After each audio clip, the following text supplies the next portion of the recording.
Good afternoon and welcome, everybody. This would be the Jeff Cameron Show right here on 97.9 ESPN Radio. Appreciate you tuning on in on a Redemption Thursday. I'm Jeff. That's Tom. We're online. ESPNTallahassee.com. That's where you go to listen live via the streaming free. Always don't miss anything. If you do, go back, get caught up because we'll post it all 3 hours. In fact, on iTunes and in our own audio vault. You can email us if you like. It's jcs at 979ESPNradio.com. On Twitter, it's at J Cameron Show. The WTSM app, good for mobile devices. Hello, YouTubers and Periscopers. Hope you're doing well. Plenty to get to. Get you my picks here momentarily, but unfortunately, kind of have to begin this show. Well, where do you want to start? Both were bad news for Florida State, at least in terms of the game last night. A frustrating result more than anything else. I mean, there's so many basketball games. Obviously, you're not going to flip out over one of them, but 63-61 in a game that you feel like was imminently winnable. Man, can we just not travel to the Peterson Events Center anymore? I hate that place. I don't have we ever played well there? I've never. It's just annoying. Anyhow, the thing that was frustrating about the game to me was that A, it's a conference game, which, not good. But B, I feel like that's not a good Pitt team. That team there is not going to go on to have a good year. I'm just going to tell you now, projecting, looking ahead at that squad, I don't see anything their fans should be excited about. Now, it's odd to begin a show by ripping the team that beat yours the night before, but no, that's kind of my point. That's why it's upsetting. That's why it's frustrating. That's not a good team. And we didn't play well, and I was worried early in the season that you'd see some of this. We're gonna have to figure it out. I think they're going to begin the year. Obviously, you got Florida coming up. That's likely a loss. I know we've owned Florida, but I think that this is likely a loss. That's all wrong for us, Jeff. It's all wrong for us. It's not a good. I don't know. It's not a good matchup. So I'm just gonna. I can see or foresee sort of a. If you're going to look at the first 10 games, I don't know. I think you can see a 3-7 or a 4-6 type scenario playing out here. Yeah. Oh, jeez. Okay. I'm not in love with. Well, I don't know. Okay, maybe I'm being extreme. We'll get into the nuts and bolts of what happened in the game and what, first of all, you don't want to start the year with talk of officials. But, man, what are we doing anymore? Is this going to be commonplace in the NCAA where you can call somebody for a flagrant foul that didn't put their hands on somebody, didn't physically touch them? Happened to MJ Walker last night. Well, this particular official, Teddy Valentine, has been doing this stuff for decades. Nobody likes him. He sucks at his job, but it's like MLB umpires. They just keep on rolling him back out another year. I don't know if it's a union or what, but it's unbelievable, and it's so predictable. They find new ways to inject themselves into the conversation all the time. A non-contact flagrant foul. That's what we're doing around here? I mean, listen, the guy, the get off my lawn guy, is also the same guy that's complains about how wimpy modern kids are and how we've taken the game and ruined it, and it's pretty soon it's going to be two-hand touch. That guy, right? Yeah, I agree with him. When it comes to basketball, what are we doing? We're worried about words? We're worried about words. In a game that was as physical as that one was, we're worried about words? Man, unless he said something over-the-top racist or homophobic or something, I mean, seriously, what are we doing? A flagrant foul? The game as physical as that was? I don't know. I think we were the only ones being physical because we were whistled for 15 more fouls than they were. Well, that's every time they we were play being Pitt physical. up there. They weren't, they must have been legally physical. We were illegally physical. Well, I'm saying, though, you have guys, I mean, there's all kinds of contact in the lane, which that's basketball. Okay, I got it. And we're going to contest shots. It's basketball when we're driving, not when they're driving. But you can't, what is it? We're worried about, he said something mean? Yeah, what do I really would want to know. I need to know. Because I can't think of a scenario by which you would give somebody a flagrant foul for words. I really can't imagine what it could be. I'm not going to be a source of knowledge on that one because nobody's seen that before. It's never happened that I'm aware of. It's insane. I don't want to hyper-focus on that. That's just dumb. But, here's the thing. Pitt won the game by 2 points. They shot 2 free throws because of that flagrant foul. Well, they shot 16 more than we did. Yeah. I doubt that we were that much worse or less disciplined compared to the way they were in terms of physical contact. Well, back to the game momentarily. First, let's go to the news of the day for the football team, which, it goes from bad to worse for Florida State these days on the gridiron. But I hate it for the kid, and I want to start with that. Marvin Wilson is having season-ending, or did have season-ending surgery, hand surgery.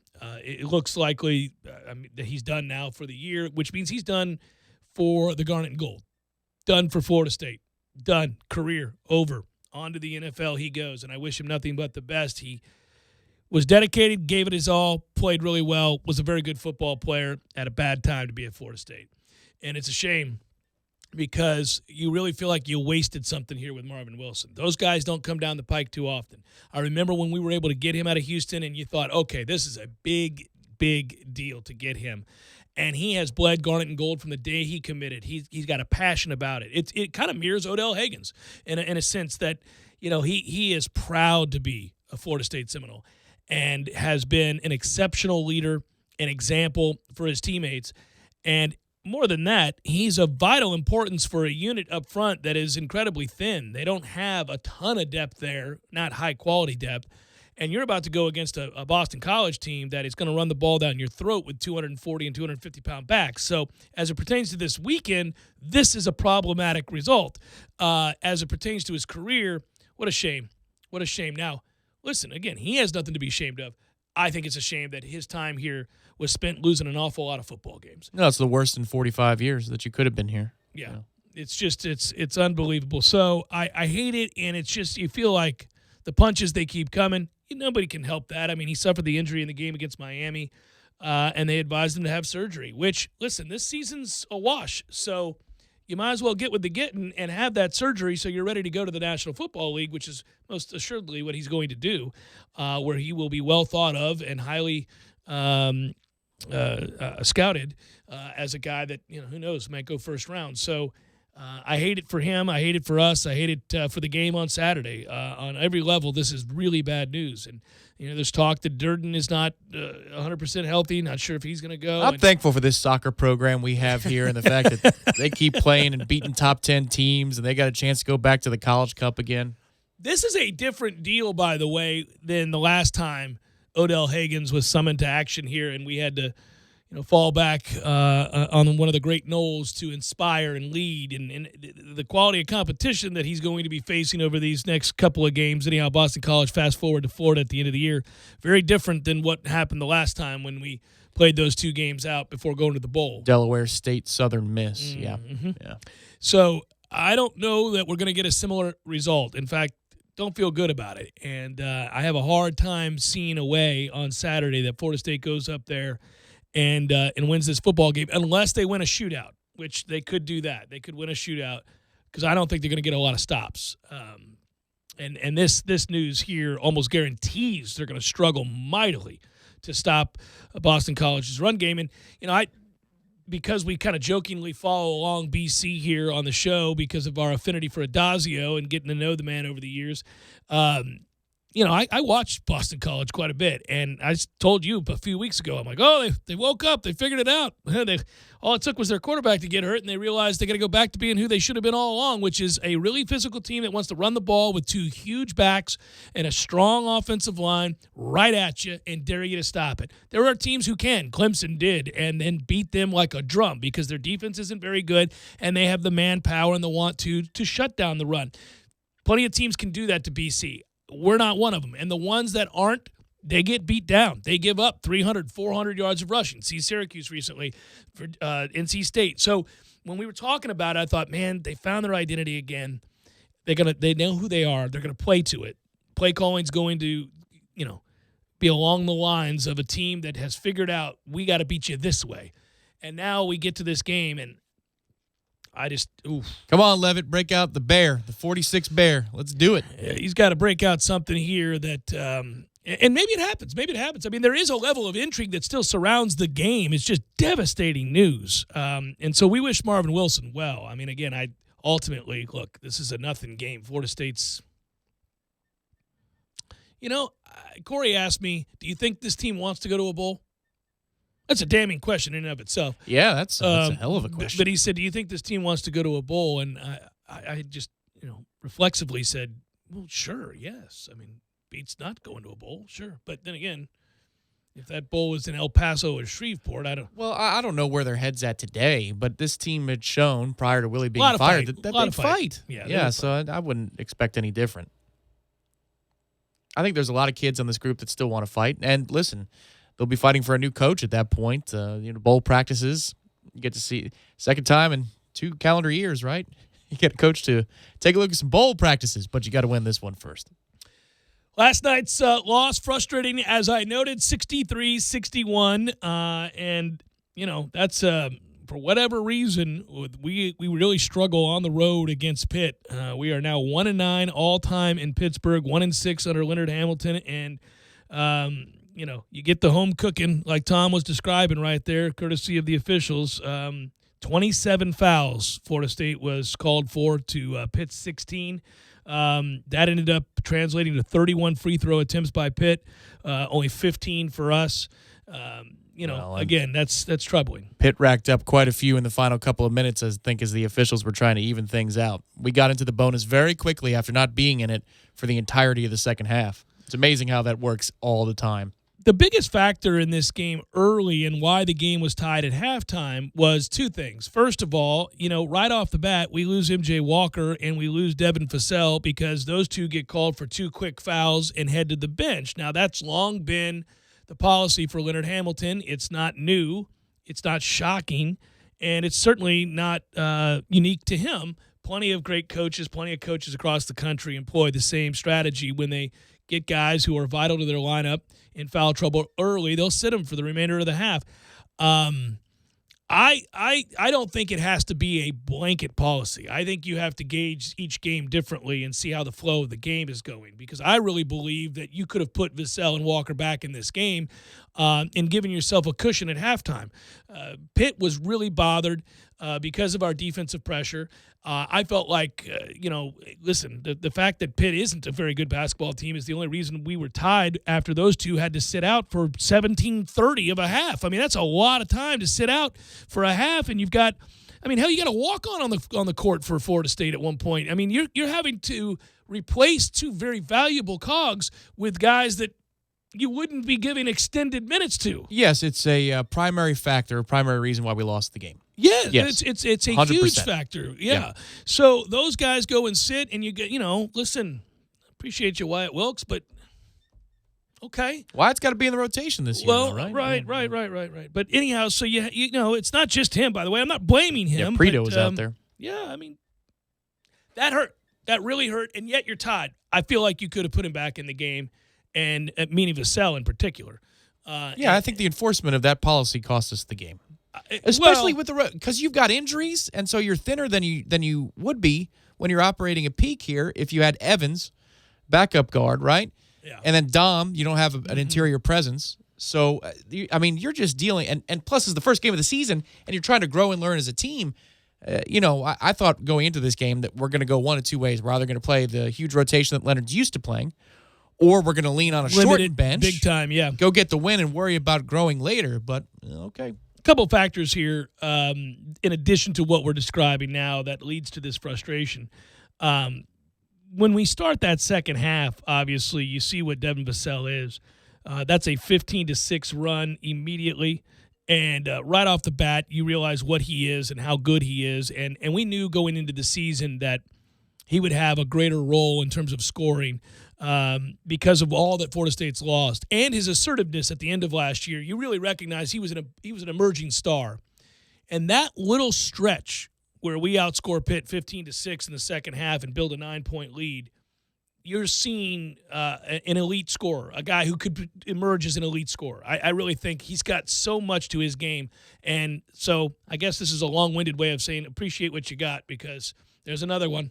There's another guy that's going to be taking it on down the road. Wish he took another 5 or 6 shots in this game, because I bet we win if that's the case, too. Well, if he's on the floor at all in the first half, you would have got those 5 or 6 shots, that's for sure. Well, we're up 9, and the next couple of possessions are run through Polite. Yeah. That's that. Yeah, it's not good. And then what ends up happening is Pitt goes on a 15-2 run, and you're just sitting there helpless and frustrated, and you still only lose the game by 2, which if I'm a Pitt fan and I recognize all this, and most fans don't recognize the keys to the other team's success, right? So they may not know it, but if you're a Pitt fan today and you're clued in, you're like, oh my God, we're going to have a long year. Florida State could not have been more hamstrung in this game than they were by both the officials and injury problems and everything else, and we won by 2.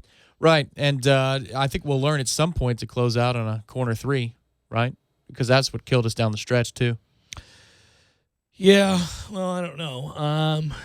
That I don't have a lot of faith in because we've never really. I mean, we can test threes, but that corner 3 in particular is a toughie. But it's open from the other half of the other side of the court, right? Yeah, and that's the.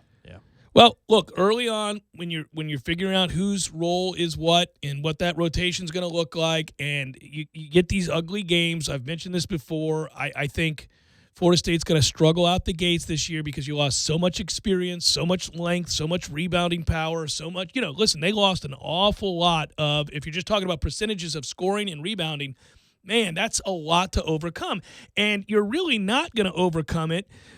When you have, again, Trent Forrest struggling for a stretch in this game. Look, this is Trent's team, no doubt, but he was sloppy with the basketball in the lane the entire first half. That's the worst half I've seen him play in a long, long time, maybe ever. Well, and you look at the couple possessions down the stretch, too.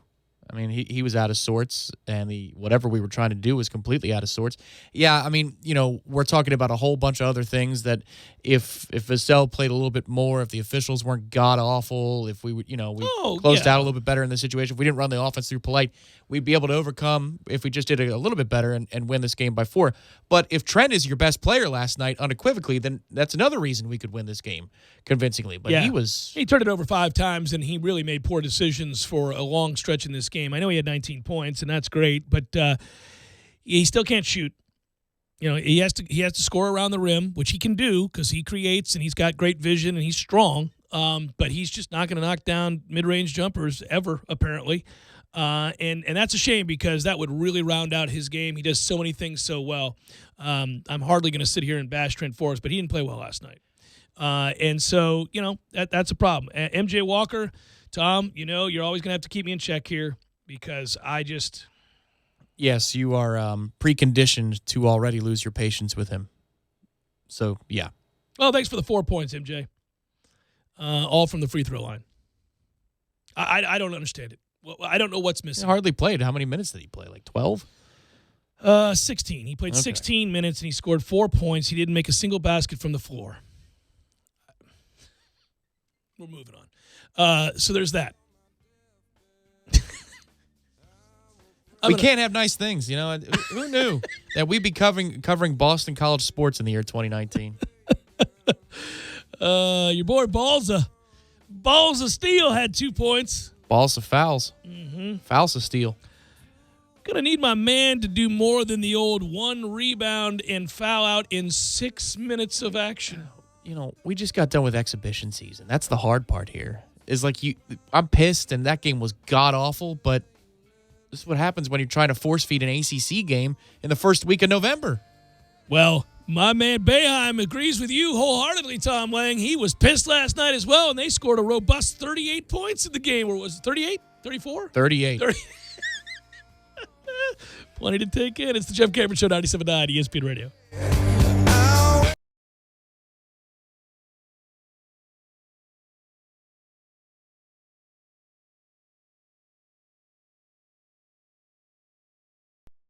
Sorry, boys, I did not have time to pack. We got this. It's right here, guys. We got this. I thought I could handle it. We got this. Moving doesn't have to be a hassle. Call us first at 2 Men and a Truck. No matter the move, home or business, we'll make it a smooth one. I forgot something. We got this.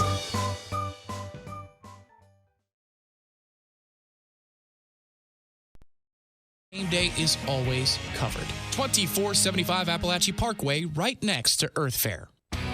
As the leaves are falling, so are the DeWalt prices at Cornerstone Tool and Fastener. The Build Your Own DeWalt Kit promotion is back. Buy 2 select bare tools and get a DeWalt starter kit at no charge. That's 2 5-amp-hour batteries and charger. And there's more. Purchase a DeWalt drill and impact kit and get an additional 5-amp-hour battery and a free bare tool. Choose from impacts, drills, grinders, and more. That's 3 tools and 3 5-amp-hour batteries exclusively at Cornerstone. 1110 Stuckey Ave and 3269 Crawfordville Highway. Tallahassee location open on Saturdays from 8 a.m. until noon.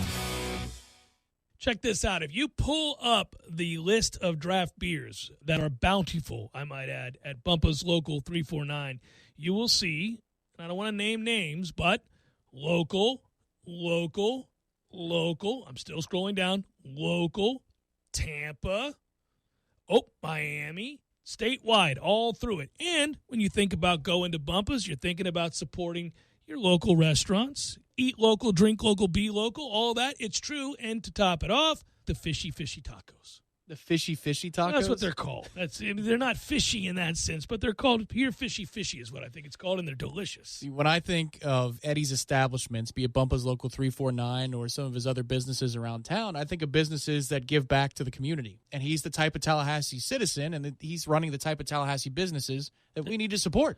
Yeah, and he supports us. So support the businesses that support us. And like he says, eat local, drink local, be local. Bumpa's Local 349. It's bow time at Bojangles. Come in today for a 3 Chicken Supremes dinner for just $4.99. Each Chicken Supremes dinner comes with 3 of our bold, craveable chicken tenders, your choice of fixin', and a fresh buttery biscuit. Plus, you'll get a free legendary iced tea. For a limited time, get Bojangles 3 Chicken Supremes dinner with your choice of fixin' and a biscuit for just $4.99. And don't forget that free iced tea. Bojangles, it's bow time, y'all. Summer is the right time to break the routine. Introducing McDonald's new 2 for $3 Mix and Match deal. For a limited time, choose from the new Hot and Spicy McChicken, crispy chicken seasoned with a bold mix of spices, a juicy McDouble, mouthwatering bacon cheeseburger, or a tender 6-piece chicken McNuggets. Choose any 2 for just $3. The 2 for $3 Mix and Match deal from McDonald's, the most delicious way to mix up your summer. At participating McDonald's, single item at regular price. Offer not valid for McDelivery. Cannot be combined with any other offer or combo meal. Prices and participation may vary. Hi, this is Peter Bond, owner of Jerry's Cigar Shop. Jerry's has been a local favorite for cigar enthusiasts for the last 25 years. We have the largest walk-in humidors in town, filled to the brim with an amazing cigar selection. Relax in one of our leather chairs and enjoy an ice-cold beer or a glass of wine with your cigar. Jerry's is a great place to watch sports on our big flat-screen TVs and offers a comfortable setting for lively conversation. Visit our original store on Sharer Road or our new second location on Cary Forest Parkway. We hope to see you soon. Xfinity delivers the fastest internet, the most Wi-Fi coverage throughout your home, and the most Wi-Fi hotspots nationwide. Only from Xfinity. Call, click, or visit an Xfinity store today to experience all Xfinity has to offer.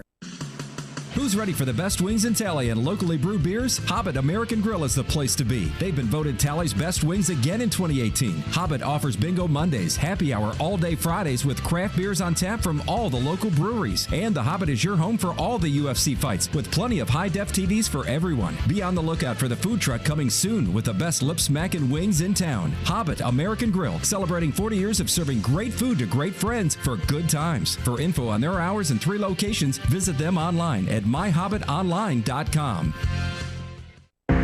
At Sport Clips Haircuts, we're on a mission to help our veterans with their education. In 2013, we established the VFW Sport Clips Help a Hero Scholarship Program. With the help of your generous donations, we've raised over $6 million and awarded more than 1,400 scholarships across the country. Visit Sport Clips today and help a hero. And on Veterans Day, November 11th, Sport Clips will donate an additional $1 for every haircut we give. Help us continue this honorable mission. This is the Jeff Cameron Show. Jeff Cameron Show on 97.9 ESPN Radio.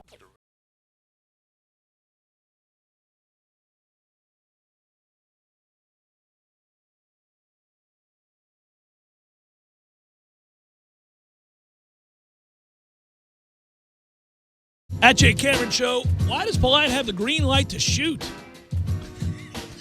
That's from FSU Noel fan.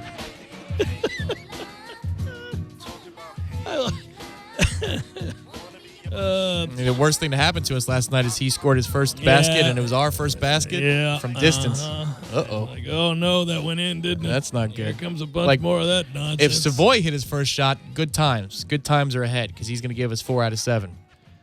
But when he hit the first one, I thought he's going to feel licensed to do this again. Here's the thing about that. I would also, his game is ugly. It doesn't mean it can't be effective at times for short stretches. I actually think he does some things well, but partly he's a lefty, so there's that. That always looks awkward. And then just the way that he, like some guys look awkward when they play. It doesn't mean that they're not executing, doesn't mean they're not playing well in stretches. It just never looks like it. There's no fluidity to his game. Everything seems very choppy. And so when I watch him, now listen, I'm not saying he's a good player. I'm just saying sometimes even when he's playing well, you're like, I don't know. This is a spirited defense, and I'm proud of you. Because it does look awkward, and it naturally will. But the places he takes the ball in the half court. Oh, no, I'm not a fan. Now, don't get me wrong. What I'm saying is that even if he played well, you wouldn't know it. Not because the people watching, you or anybody else for that matter, don't understand the game. I'm not talking down to anybody. It's that he has an ugly game. So when it's like one of those guys you watch. Yep. Get your hands in the passing lane. Yeah. Maybe block a couple of shots. We get over the timeline. If you hit an open look here and there. You two-hand the ball to the nearest knoll. Within the flow of the offense, if you got a wide open look and you can knock that down, okay. No. I'm not saying going crazy with the shots. Well, but there were two things you said there. If you got a wide open look and you can knock it down. So I don't know. But he can knock down the mid-range. He can. Maybe. Sometimes. I don't know, man. Hey, look, this is going to be part of a larger question we're going to consistently have, which is, do we have enough guys that can put the ball in the basket consistently for this team to win its way into the NCAA tournament? I think it's going to be an uphill climb. I think they've got a lot of work. I think Leonard Hamilton has his hands full this year. They lost a ton of athleticism and depth and scoring and rebounding. They're going to have a hard time, and I think it's going to look ugly. I'm always reminded that, with basketball and the way that this team plays and the way that Leonard sticks by his guns and guys eventually emerge and figure out their roles within what he's trying to do, he's unwavering. We'll lose games for him to make points, and and that's okay because it's worked out, and eventually the guys end up being much better players because of it. Yeah. But if MJ Walker is going to be this, which is the same damn thing he was God, dog it. 16 minutes of a sample size, and we are done. Well, wait a minute now. For this season. He's a junior, Tom. I'm saying I got a lot of years to reflect. It's the same performance I got last year from him, which is the same one I got before that. I've seen that performance for years. At some point, you've got to take a step forward.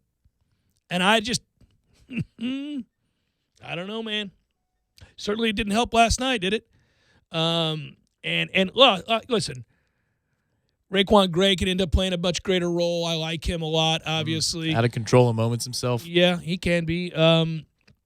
First game of the year. It's November, for crying out loud. He's somebody I can direct anger towards as well. I would have liked you to come into shape this year. Coming in shape. We're going to need more out of you this year. I'm going to need you.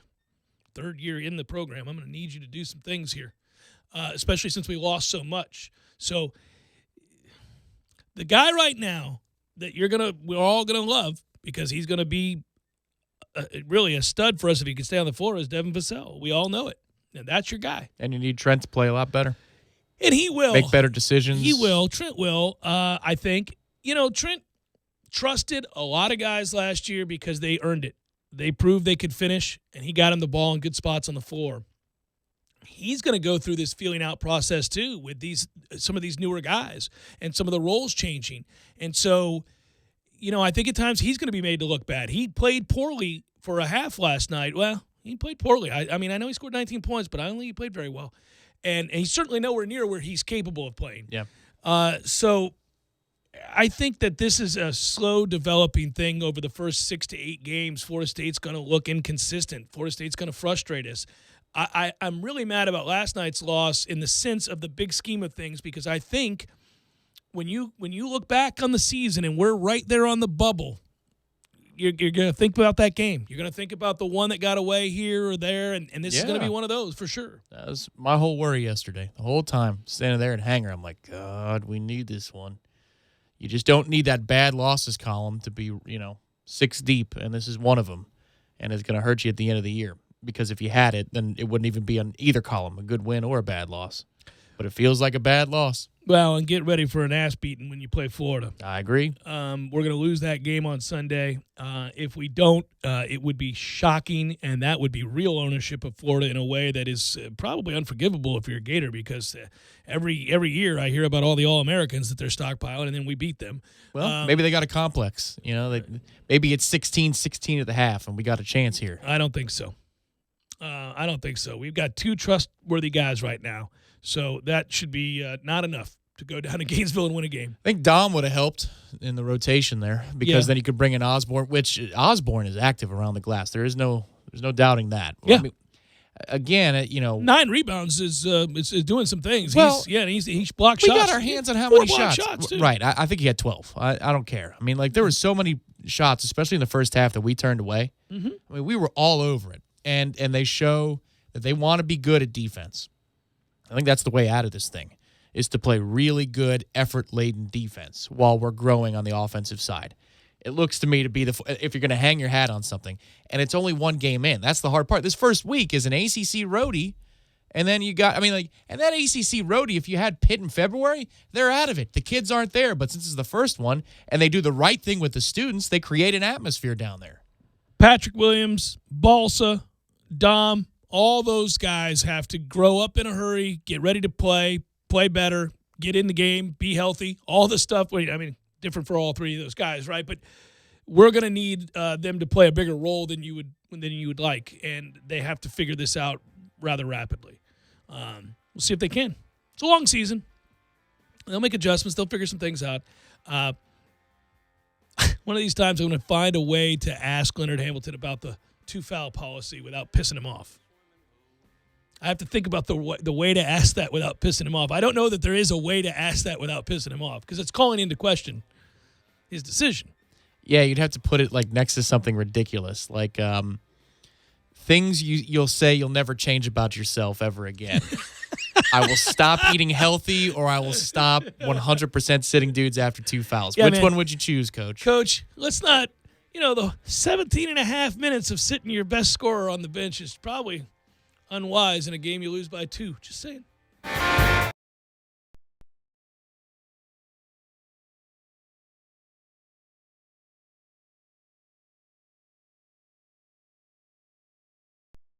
Sorry, boys, I did not have time to pack. We got this. It's right here, guys. We got this. I thought I could handle it. We got this. Moving doesn't have to be a hassle. Call us first at 2 Men and a Truck. No matter the move, home or business, we'll make it a smooth one. I forgot something. We got this. In Bannerman Crossing, the exclusive watch party headquarters for 97.9 ESPN Radio, Tallahassee's sports monster. Get to Kohl's this Veterans Day weekend and take an extra 15% off. Save on Scott Living, new at Kohl's. Disney Frozen 2 bedding is just $42.49. And save on a Food Network cookware set, $84.99. Plus, take an extra $10 off your $50 home sale purchase. Plus, get Kohl's Cash this weekend at Kohl's. Select styles. Offers valid November 7th through 17th. 15% off with promo code SHOP15. Home offer with promo code ENTERTAIN10. Some exclusions apply. See store or Kohls.com for details. One of my favorite things about being a member at Orange Theory Fitness is the sense of community. Initially, after taking the tour and seeing the state-of-the-art equipment, I was intrigued. I became convinced even once I researched the science-backed, technology-tracked, coach-inspired workouts, all of that. But what I didn't count on was the support, the sense of camaraderie shown by the members and the coaches. You realize pretty quickly you're not alone. And when you're pushing yourself through barriers and attempting to be your personal best, you can use all the help you can get. And it's there. It's amongst the members and coaches at Orange Theory Fitness. To learn more, go to orangetheoryfitness.com. AAA Tree Experts has been a Tallahassee staple for over 35 years. But did you know they now offer landscaping? AAA landscaping services include custom outdoor landscape, creative landscape design and architecture, hardscapes, waterscapes, retention walls, and French drains, irrigation and sodding, landscape and holiday lighting. Call them today for all your outdoor landscaping needs. 850-385-3319. Or visit them online at AAA Experts.net. AAA Tree Experts and Landscaping.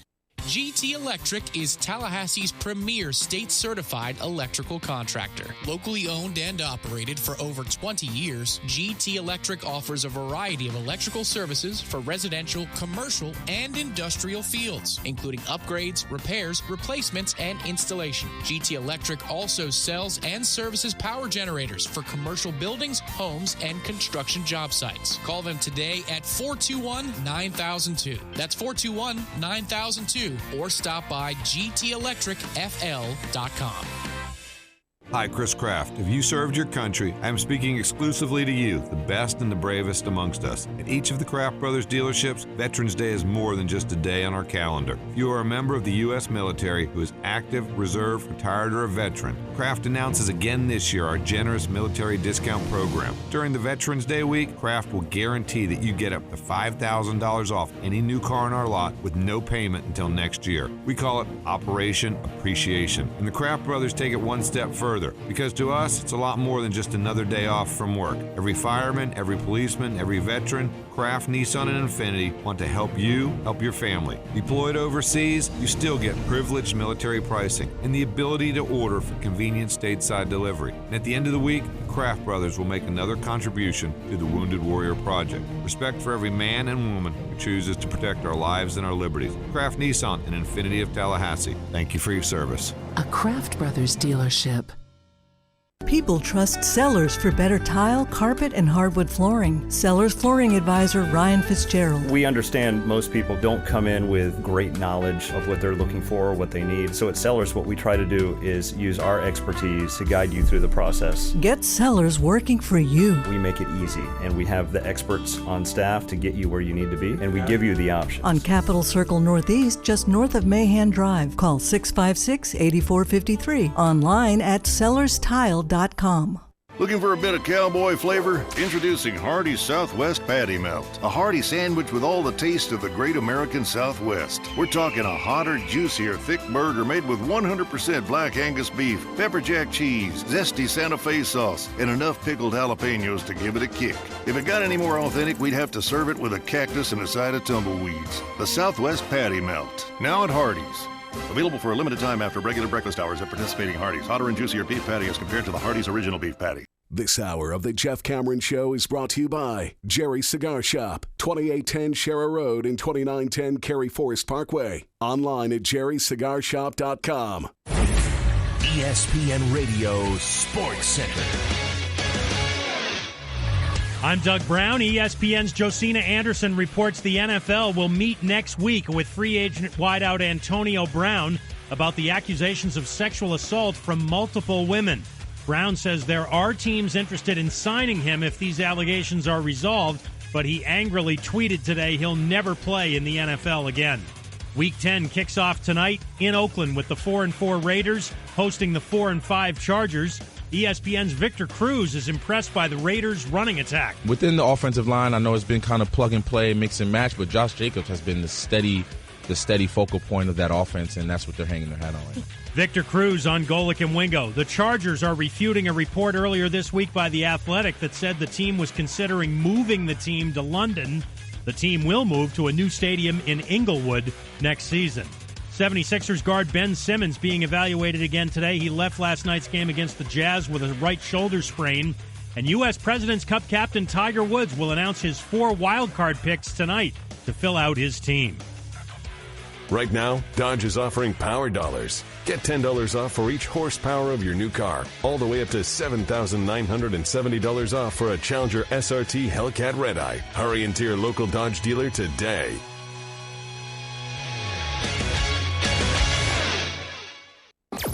Broadcasting live from the Tallahassee Dodge, Chrysler, Jeep, Ram, Fiat studios in the capital city of Tallahassee. This is the Jeff Cameron Show on 97.9 ESPN Radio. Redemption Thursday, brought to you by Cornerstone Tool and Fastener. Got a do-it-yourself project that needs to be finished? Cornerstone Tool and Fastener, 1110 Stuckey Avenue in Tallahassee and 3269 Crawfordville Highway. Online at ctf.nu.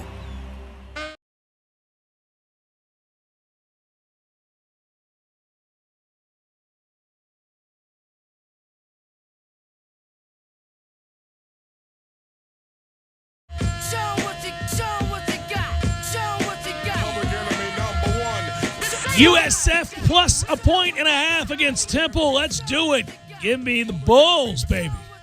Redemption Thursday wagers. Here they are. A little late in the show, or in the hour, I should say, but we're just now getting around to it all with the news of Marvin Wilson being done for the year and Florida State's 2-point loss at a foul fest up at Pitt. Wake minus 2.5 against Virginia Tech. By the way, I took Boston College minus 2.5 over FSU. Given the news, I jumped on it quickly. In my real life, it's on my card. It's like you got termites, a leaky roof. Yeah. But that's okay because the house is on fire anyway. Yeah, I jumped on that one quickly and decided that, Tom, the thing to do here was bet it and then hope that I lose the bet. But if I don't, okay, at least I'm rewarded for watching Florida State lose. So, if I lose the bet, great. It's way a to personal, go, Knowles. Yeah. A personal hedge. Yeah, that's a little bit of hedge, yeah. Mm-hmm. It's an emotional hedge, which could financially benefit me.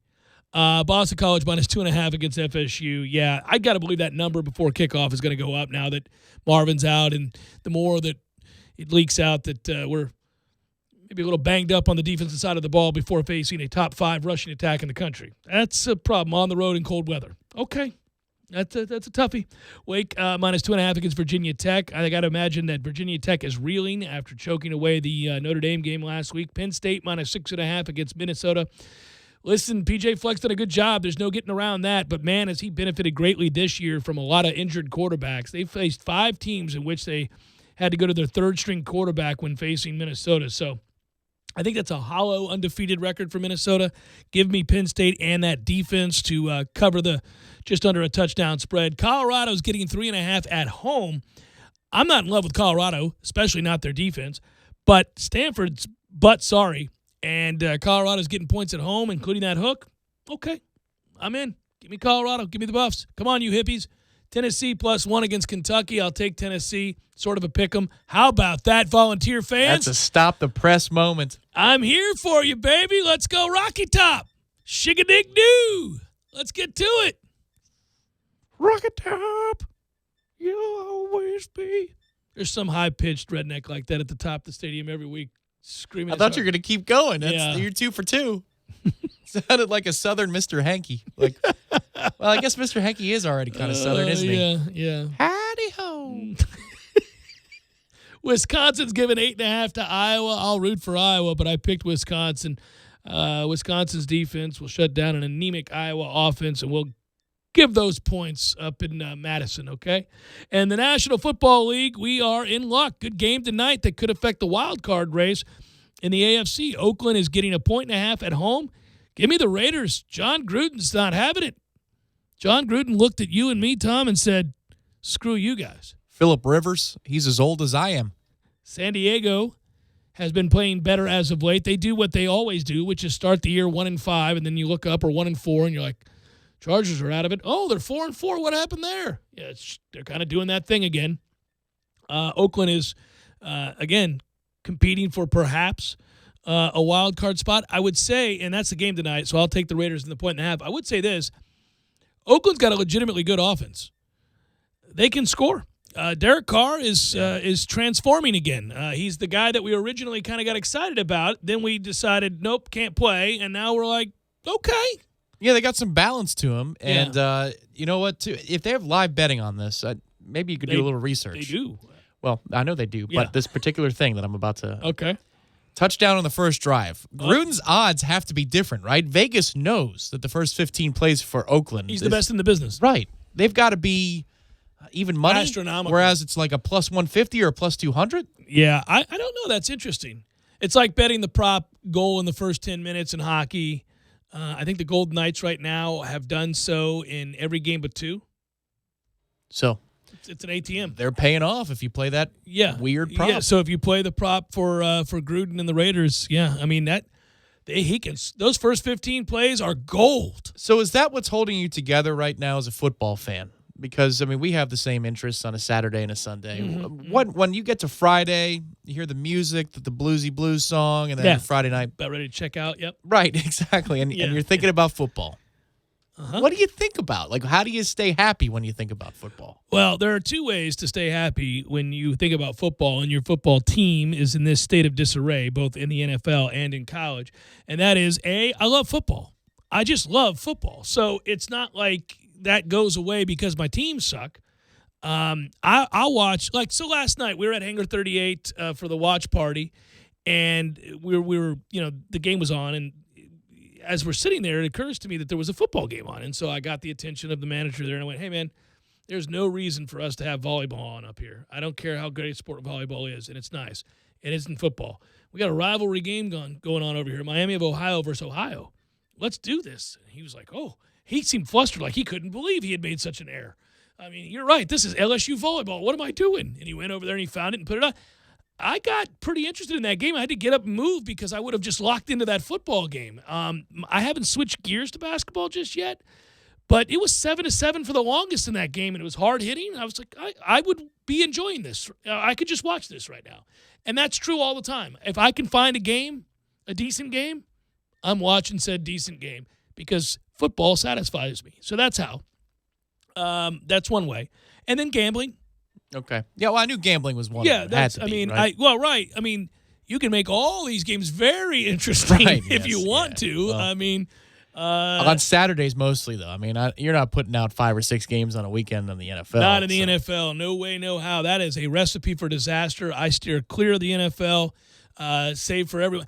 I had, and Matthew knows this because I've bitched about it all week long. Oh, boy. I had the world's worst beat on Sunday, and nobody likes to hear about everybody else's bad beats, but that Colts-Steelers game really, it did something to me. It took my breath away a little bit there. I mean, I had the Colts catching 1.5 points. They lost by 2, missed a field goal from 40 yards. The game's best kicker in history, Shank. You talk about never had a chance. Never had a chance. At least I didn't have to sit there and linger. I mean, never had a chance.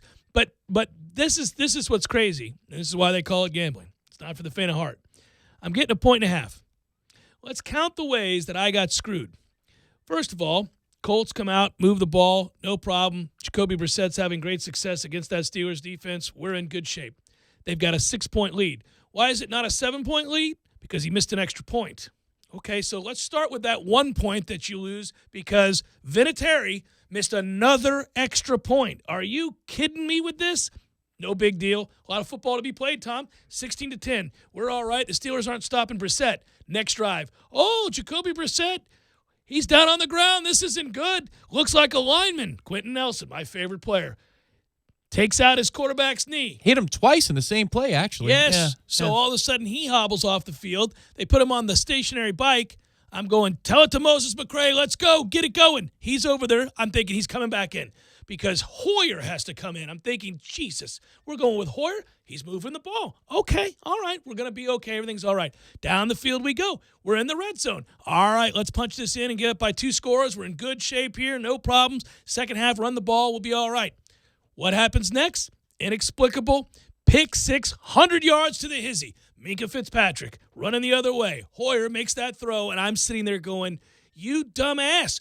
Then, not only did he make that throw, but it's Fitzpatrick, who I wanted the Bucs to go get, and they didn't. So I'm watching him streak down the sidelines thinking that'd be nice in Tampa. No deal. All right. Then later on, have the lead again, have an opportunity. But no, the Steelers get the ball back. What ends up happening? An untimed down because of a personal foul. The clock is at 0 at halftime. They move it up 15 yards. They kick a field goal going in. So now I've got a missed extra point. I've had a pick six to the house, 100 yards, and an untimed down field goal. It's 11 points, Jeff, in the NFL. Jeez Louise, 11 points, right?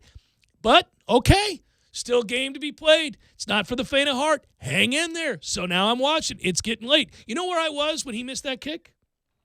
You were at a sponsor or non-sponsor It's location? a non-sponsor location, Oh, but okay. I will just say this.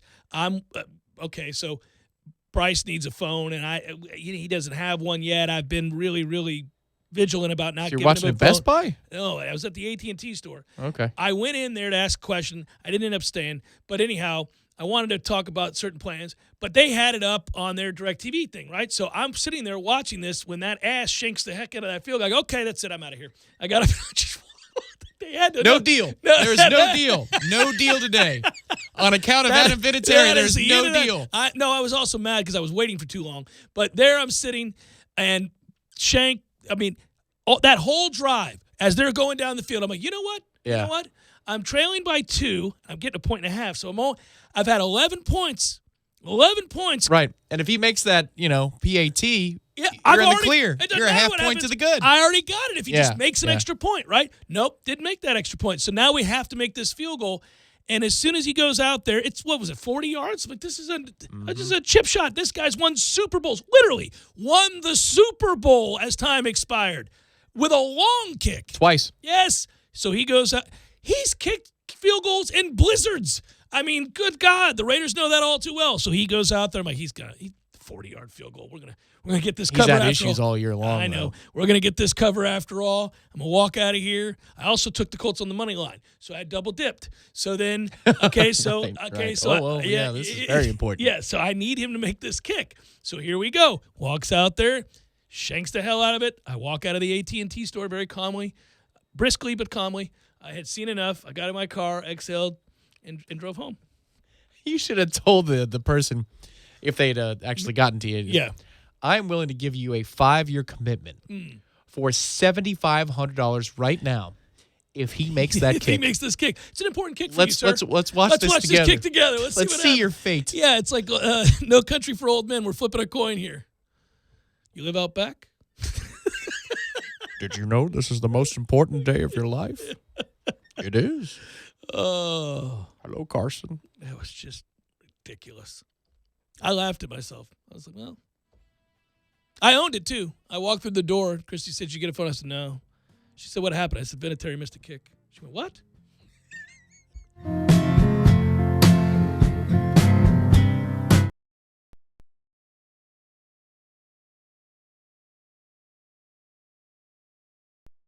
Sorry, boys, I did not have time to pack. We got this. It's right here, guys. We got this. I thought I could handle it. We got this. Moving doesn't have to be a hassle. Call us first at 2 Men and a Truck. No matter the move, home or business, we'll make it a smooth one. I forgot something. We got this. Experts.net, AAA tree experts and landscaping, and now holiday lighting.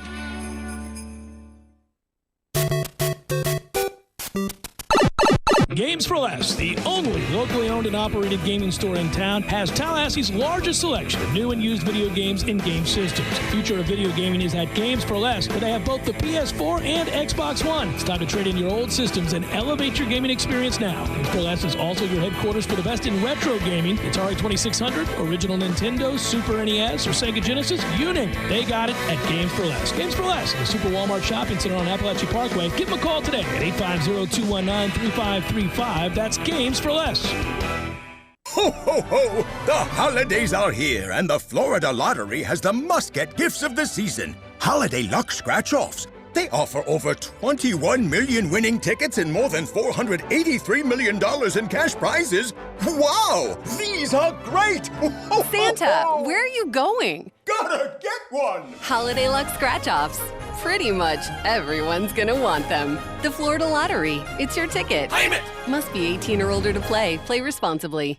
Thursdays are Friday Eve, and that's a reason to celebrate. No matter what you're looking for, they've got you covered every Thursday down in College Town. Centrale offers 50% off select pizzas all day, every Thursday. Or you can stop by Township for Taco Thursday. $2 house tacos, $2. Madison Social offers the Social Agreement. You and a buddy can split one order of wings, 2 Madso burgers, 2 bourbons, 2 proof Madison Socials, all for just $40. See what they did there? And don't worry about parking. Plenty of spaces available in the parking deck or surrounding lots. Check out all the Thursday College Town deals right now on ThursdaysInCollegetown.com.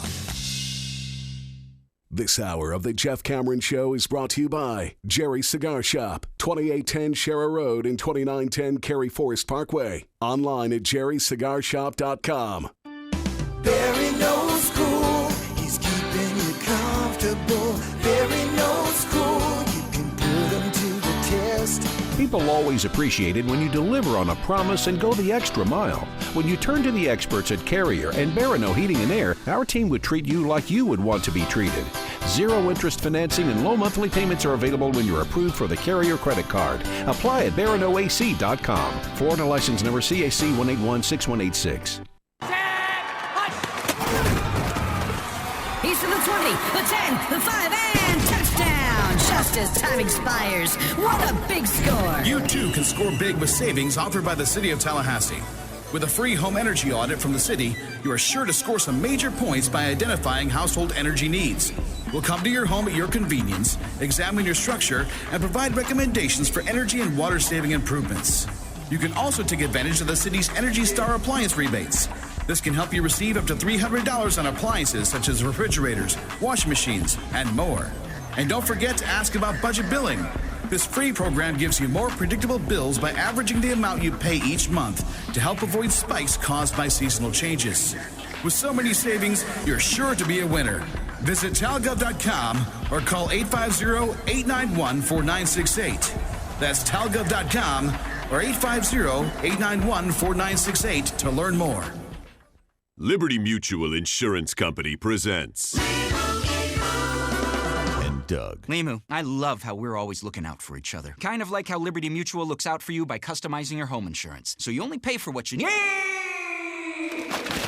Limu, why didn't you tell me about the uncovered manhole? I was literally just telling you. Limu, I had no idea you could swim. Liberty, liberty, liberty, liberty. Only pay for what you need at libertymutual.com. From the notebook of James Naismith to the halls of the Donald L. Tucker Center, the game of basketball has always been a Tallahassee fan favorite. The Seminole basketball team offers you the opportunity to become a bench warmer. You never know when your number's getting called. Fans now have the opportunity to purchase a $200 lower level season ticket and sit in a different seat every game. You could sit courtside as the Noles host North Carolina, Louisville, Virginia, Syracuse, Notre Dame, and Miami, and all for only $200. Purchase your tickets and become a bench warmer. Call 888-FSU-NOLE or visit Seminoles.com today. Driving every day from the Tallahassee Dodge Chrysler Jeep Ram Fiat Studios. This is 97.9 ESPN Radio, WTSM, Woodville, Thomasville, Tallahassee. ESPN Radio Sports Center. I'm Doug Brown. ESPN's Josina Anderson reports the NFL will meet next week with free agent wideout Antonio Brown about the accusations of sexual assault from multiple women. Brown says there are teams interested in signing him if these allegations are resolved, but he angrily tweeted today he'll never play in the NFL again. Week 10 kicks off tonight in Oakland with the 4-4 Raiders hosting the 4-5 Chargers. ESPN's Victor Cruz is impressed by the Raiders' running attack. Within the offensive line, I know it's been kind of plug and play, mix and match, but Josh Jacobs has been the steady focal point of that offense, and that's what they're hanging their hat on right now. Victor Cruz on Golic and Wingo. The Chargers are refuting a report earlier this week by The Athletic that said the team was considering moving the team to London. The team will move to a new stadium in Inglewood next season. 76ers guard Ben Simmons being evaluated again today. He left last night's game against the Jazz with a right shoulder sprain. And U.S. President's Cup captain Tiger Woods will announce his 4 wildcard picks tonight. to fill out his team. Right now, Dodge is offering Power Dollars. Get $10 off for each horsepower of your new car, all the way up to $7,970 off for a Challenger SRT Hellcat Redeye. Hurry into your local Dodge dealer today.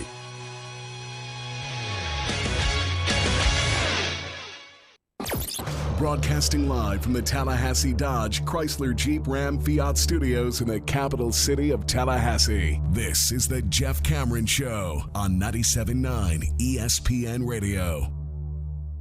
Redemption Thursday, brought to you by Cornerstone Tool and Fastener. Got a do-it-yourself project that needs to be finished? Cornerstone Tool and Fastener, 1110 Stuckey Avenue in Tallahassee and 3269 Crawfordville Highway. Online at ctf.nu.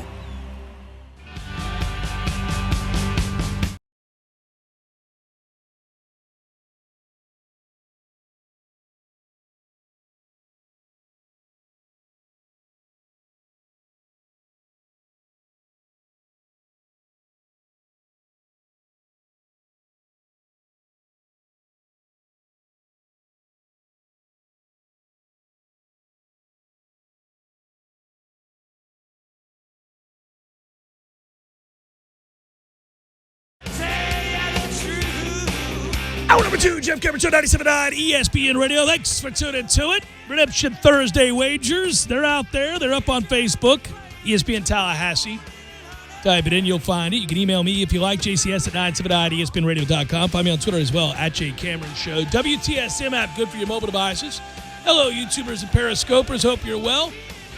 We wish Marvin Wilson the best. He's out for the remainder of the season after having season-ending hand surgery. So off to the NFL for him. Florida State loses its best defender, arguably its best player. And what else is new? In a long-lost season, things grow more frustrating by the minute. I would say, though, I think, everything culminated, obviously, when they decided to make the move and terminate Willie Taggart's contract. You kind of knew, okay, things start fresh again. Really what happens from this point forward doesn't matter much. I suppose maybe there's a fringe concern that you make a bowl, I guess. I mean, it beats not going to a bowl, but at this point, this hasn't been the season we had hoped it would be. And you go back to the beginning of the year, we talked about the schedule. When the schedule came out and we did W's and L's, which, as we know, matter. When we did W's and L's. I should loop it so it goes W's, L's, and then L's for just goes 30 for seconds. Days. L's. L's. But when we did that, we were like, look, okay, come on now. This could not have worked out any better.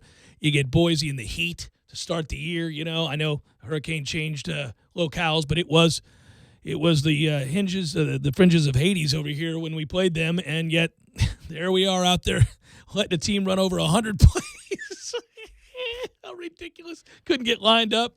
All kinds of stuff. So that happened. But anyhow, we saw that schedule and we went, okay, Boise and Louisiana Monroe. We'll see about Virginia. Could be a tough game. Then Louisville and NC State. Obviously, Clemson's going to be a loss, but Wake and Syracuse and Miami and BC and Alabama State end it with Florida. It just felt like that's a 7-8 win season if you're even average. I mean, it just worked out so nicely for us. So when you think about that, and then you see where we're at, there's plenty of people, as I like to say, bereft of hope. So this news today makes you sad for Marvin Wilson.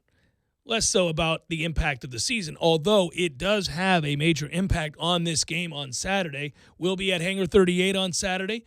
Come watch this football game, along with the others that will be on the mini screens there at Hangar 38. Let's get through this together. Yeah. Let's get through this, I think, is the with title video for this games and beer and good food. Distractions. And bowling. And I may walk over to the lanes this time around for maybe a quarter. I'll bowl with you, buddy. They got the big screens right at the end of the lanes. Yeah, you can put that on the Bama game, the Bama LSU game. We're good to go. Well, it's coming up. I'm just saying we'll be all. We're the undercard. Yeah. So when was your spirit broken this year? When was the moment you screamed internally or out loud and said, that's the end of it? Not necessarily Willie's era, but just the hopes for the season. Wake. Yeah, I agree. It was ridiculous. It was like the Pitt game last night. You were just watching it happen in 3 hours slow motion that we're going to find a way to lose this game, aren't we? Yes, we are. Oh, yeah. Once you blew a 9-point lead and they go on a 15-2 run and they're not any good, and, Trent's not playing well, MJ Walker is MIA as usual. Vassell missed a lot of time with the 2 fouls. You could just see all these things adding up to a problem. The Blackman pick, it's the Cam Akers fumble.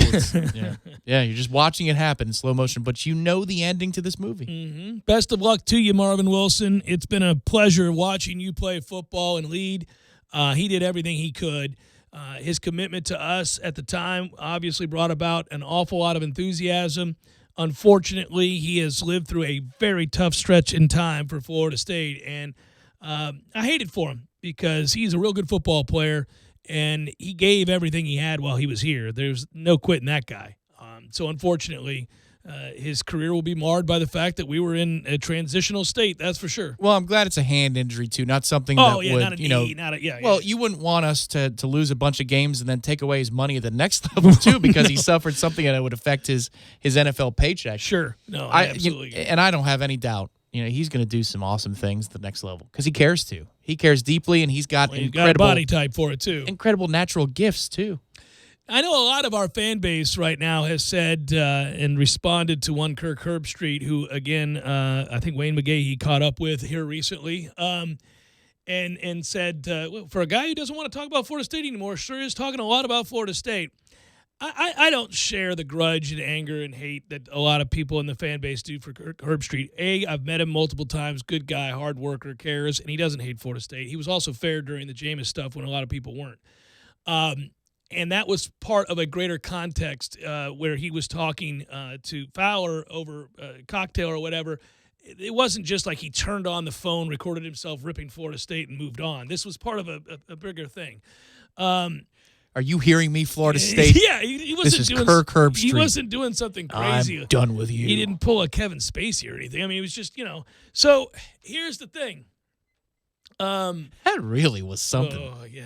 That's creepy. But anyhow, so when we get back to this, he was talking about Florida State. He was asked about the program and what he thinks they should do from a coaching standpoint, and he said he still thinks it's a heavyweight job.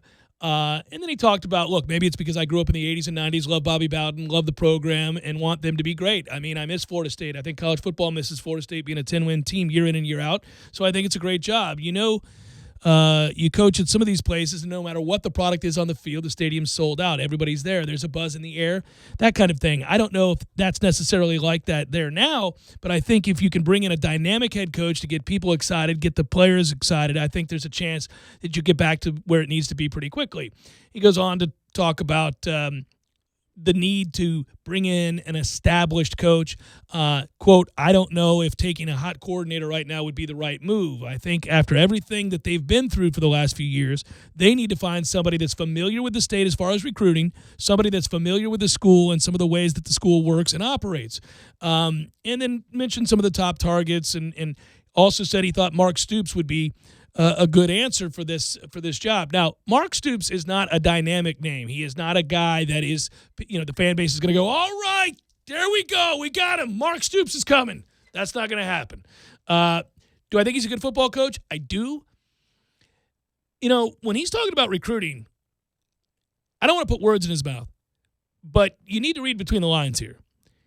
He's talking about the kinds of guys who understand how things get done. That's what he's talking about. The kind of guy who understands what it means to recruit in this region against the people we recruit against. That's the SEC. That's Miami. These days, I suppose it's UCF. But those guys, there are guys. How about this? Reggie Smith, Bisquick Southeastern let me ask Director of Sales. Yeah, let me ask you something. So I think let me posit something. You asked me yesterday about Dave Clawson, did you not? Mm-hmm. All right. I said it wasn't top of the list, but he's done more with less. Anytime you see a yeah. coach who's doing more with less, it intrigues you because he's taking players that have no business beating the bigwigs, and they're winning their fair share of games, and they're hanging in there when they don't. Now they're going to get smoked by Clemson in a couple weeks, but anyhow, that said, all right, I was lukewarm when you presented the name. It wasn't because I didn't think he's a good football coach. But is he familiar with the way that things get done recruiting the best players in the state against the upper echelon of the South, right? I don't know. But didn't we just learn a lesson about where to prioritize recruiting and maximizing what you have on the field? Yes, I agree. But Dan Mullen knows how things get done. He's been in the SEC for a long time, and he got those same things done at Mississippi State, and he was an assistant to Urban Meyer. So I'm sure he knows how things get done. Right, but he wasn't very good at it in his first go-around, his first cycle. And now he's getting some yeses because he's winning so much. But I don't know that he came in the door and kicked ass right away. He didn't because Florida was overcoming the fact that they had 2 separate 4-win seasons in a short period of time. It wasn't like they were out there kicking ass. Even if you're familiar with the way things get done, doesn't mean you're going to get all the kids to say yes, especially when they can say yes to Georgia right up the road, who's in the midst of whooping ass. And that guy certainly knows how things get done in the recruiting world. He took a snapshot of everything that he saw while working for Nick Saban and brought it on over. We got to have a guy that's understanding of those things and knows the right people. Okay. Well, put 2 candidates out there. These aren't the top 2. And by the way, Mark would. There we go. I was going to say. Yeah, Mark would know that, I think, certainly. Put Clausen next to Mark Stoops. Yeah. Which one would know how to get things done? Yeah, I think Mark would. Mark's been here, worked for Jimbo Fisher. Yes, So Mark knows the Saban way, and he knows the Stoops way. Yeah. And he knows the Florida State way. That's correct. So, yeah, he would. Now, that said, again, what we were talking about before, you fire Willie Taggart, you're going to dole out $20 million or thereabout and then turn around to your boosters who you're dying to get more contributions from, and you're trying to sell season tickets, and you go, I present to you Mark Stoops, ladies and gentlemen. They don't go, all right, glad we did what we did. I am pumped. It doesn't happen. That said, I'm not sure there's a candidate other than Bob Stoops that's going to excite this fan base. There isn't one. You can name Matt Campbell, who's done amazing things at Iowa freaking State. He's a up-and-coming, established head coach, young, smart, hardworking, successful at a place where it's almost impossible to be successful. So the resume's good, but when we roll out Matt Campbell to the fan base or the boosters, they're not going to be pumped. Nobody's going to be like, all right, I'm in, you got me. We got Matt Campbell. It may be a good hire, but he's not going to excite folks, I don't think. I think he'd excite people more than Mark would. Yeah, maybe. Tony Elliott, I think someday, from all signs and all reports, is going to be a good head football coach somewhere. But he's never been a head football coach somewhere. And because that's the case, I just don't think you can take that risk. So they won't. I don't think they will. Brent Venables has never been a head coach. He's certainly worked in 2 programs that are mighty, and he has seen how it operates, and you'd like to think he could take that and make it translate. He also knows probably how to get things done, given who he's worked for with both Oklahoma and Clemson. I think it's important to inject here, too. If you mentioned 4 principal players, right? You say Matt Campbell, Stoops, Tony Elliott, Brent Venables. And yeah, there'll be others. But there'll be others, but just these 4. Mm-hmm. How many of them want the job? How many of them do you think want the job? Well, I know Mark does. Mark wants the job. Mark Stoops is, I'm sure, lobbying for this job right now. I mean, he is going after this job big time. I believe you. You should. I believe you very much. Yeah, you should. So he wants the job. So you got one guy who definitely wants the job. It's just a matter of, do we have better guys that also want the job? So let's He might find want out. the job like kids around Halloween want some candy. Yeah. You were going to say fat kids love candy. It's okay. No, what? You're putting words in my mouth. In the way that a fat Excuse kid me, loves sir. cake or No. something. You can say it. It's I was all right. I was deciding between Christmas toys and Halloween candy. Got it. Yeah. Well, bottom line is, listen, it's going to be a little while. I don't think we're going to find. Certainly, we haven't found out today, and we're not going to find out tomorrow. And I'd be surprised if you found out something next week too. It could happen, but I'd be surprised. I know that they are still angling big time to try to get this thing wrapped up before the end of the month, which is ideal. And I don't know the candidates. I don't know how many people they are vetting at this point. I don't know which names are out there. We know P.J. Fleck just got a raise at Minnesota. He's not leaving. Buyouts matter. They're looking into all that stuff. Can I offer this general question up? Mm-hmm. Should we have a segment called As the Stoops Turn? Because would there be any drama here between, let's say Mark really wants the gig, for example, he's got Kentucky, and this is Florida State. Yes. And he's been here, he gets it, all that stuff. Well, and he's done all he can do at Kentucky. He won the 10 games a year. You're never going to do better than that. It's a natural fit in that sense. But we're talking to Bob. Like, so is this like Bob's not interested in the girl he's dating, but Mark just wants to take her to prom. Yeah. He wants to take her to prom. So Bob's got to set it up. So right. Like, how does that work? Does Mark call Bob? He's like, come on, man. I mean, honestly, I'm sure the Stoops brothers are still very close. Bob hires a new one every week, it seems, to do something else. Yeah. So, does that factor in at all in terms of where we go, how these negotiations go? It's a fair question. These are brothers. Yeah, no, it's weird. I don't know. I'm sure there is something to that. I would just say this. I think the holdup with Bob would be, and I've maintained this from the beginning, whenever Bob Stoops' name came up, I thought, yep, it's stabilizing force, would make an instant impact. Recruits certainly know the name. He has run a dynamic, historic program very successfully. But he's going to want the world. And I just don't know what we're willing to say yes to. I mean, there are limits. It's not to me, it's not the financial aspect of this. To me, it's not the $8 million a year salary, for example, that he's probably going to ask for. I don't think it's that. I would think. But yeah, they'll pay that. You don't do the thing you just did unless you're willing to ante up. If I were Bob, though, I'd say I want an average of $9 million, but you can go 8, 9, 10 these first three, so I can get more money. I can spend more money and invest it on the front end, allow you to be made whole by the ticket sales I'm going to generate. Something like that. So the only thing I would say is that I don't have a problem with whatever the salary demand is. It's that he's going to demand, I think, football operations and total control of almost everything. Basically, he's going to want to be king. And, you got to be willing to acquiesce to an awful lot of demands. And I don't know at what point do you go, okay, that's too much. I mean, the man's asking to be the head coach and future AD 6 years from now. You really think that that's a piece of the asking price? No, I'm throwing out there that he's going to make, because he's got us over a barrel and he's a name. He's going to, why not? He's going to ask for the world. Hey, everybody watched what Nick Saban did to Alabama. That's a famous story. Mal Moore went down there to talk to Nick Saban, and the whole situation was this. He could not come back to Tuscaloosa without Nick Saban.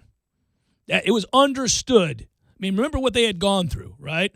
Forgettable 2 decades almost. Right. Yeah. So they were fed up, right? It was time. They hadn't done anything of significance since Gene Stallings, right? So it was time. Early 90s, yeah. So, and I always liked Gene Stallings. But this, basically, he was authorized to offer the world. And they gave Nick the keys to the kingdom. Nick's untouchable. Ain't nobody saying nothing to Nick there, ever. They can't. I think they're okay with it right now. Of course they are. It translated into championships. But you're not even allowed to go speak to Nick if Nick says that he doesn't want to talk to you. Like, the athletic director isn't saying nothing to Nick Saban. It's like a Pope thing. That's actually real. Yeah. Like, you can't just go rolling on in to talk to Nick. Like the A&M boosters that roll in there to talk to Jimbo. Yeah, right, right. Like, that isn't happening at Alabama. Put the boots on his desk. Right. Hey, coach. Yeah, no, that's not happening at Alabama. You don't walk in Nick's office. They're walking in Jimbo's office. But Bob Stoops would tell Florida State something similar. I wonder if Jimbo's poker face has gotten better because he has to put up with that. And I mean, you got to kiss the ring. But is he capable of kissing the ring without looking furious? No. I don't think that's ever going to be the case for him. I mean, you are what you are at a certain point in life. I mean, the man's in his 50s. You think he's suddenly just got a better poker face? Hey, Jimbo. Like, do you think in that moment he could not eye roll and he could look up like, hey, partner? I think he's probably gotten better about, not cursing under his breath where you can hear it or anything. But I think he's, The eyes don't turn icy blue. He probably continues to stare at his computer for a second and then gathers himself. He does the darting tongue thing. Yeah. I'm done here. Yeah. And then he's like, how you doing, Ted? Good to see you. And then he one time, Jimbo, I was in Nam, you know that. But one time, and then here we go. I'd say Jimbo, every critique, you could make a joke out of it and just make it a running joke between you two where he thinks your buddy's like, I hate your guts, Jim. What are you doing in my office? Yeah. How you doing? Yeah, right. Just but so he's you can him vent. The truth. Well, yeah, he's telling him the truth. Yeah.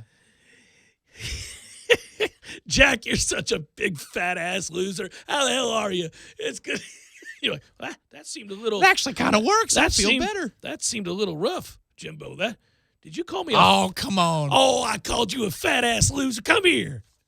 You fat-ass loser. Come here.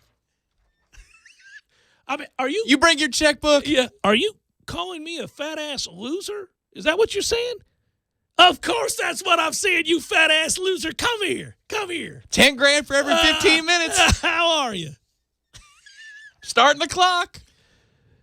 Coaching Search 2019 coverage is brought to you by our friends at Lane's Medical Shop.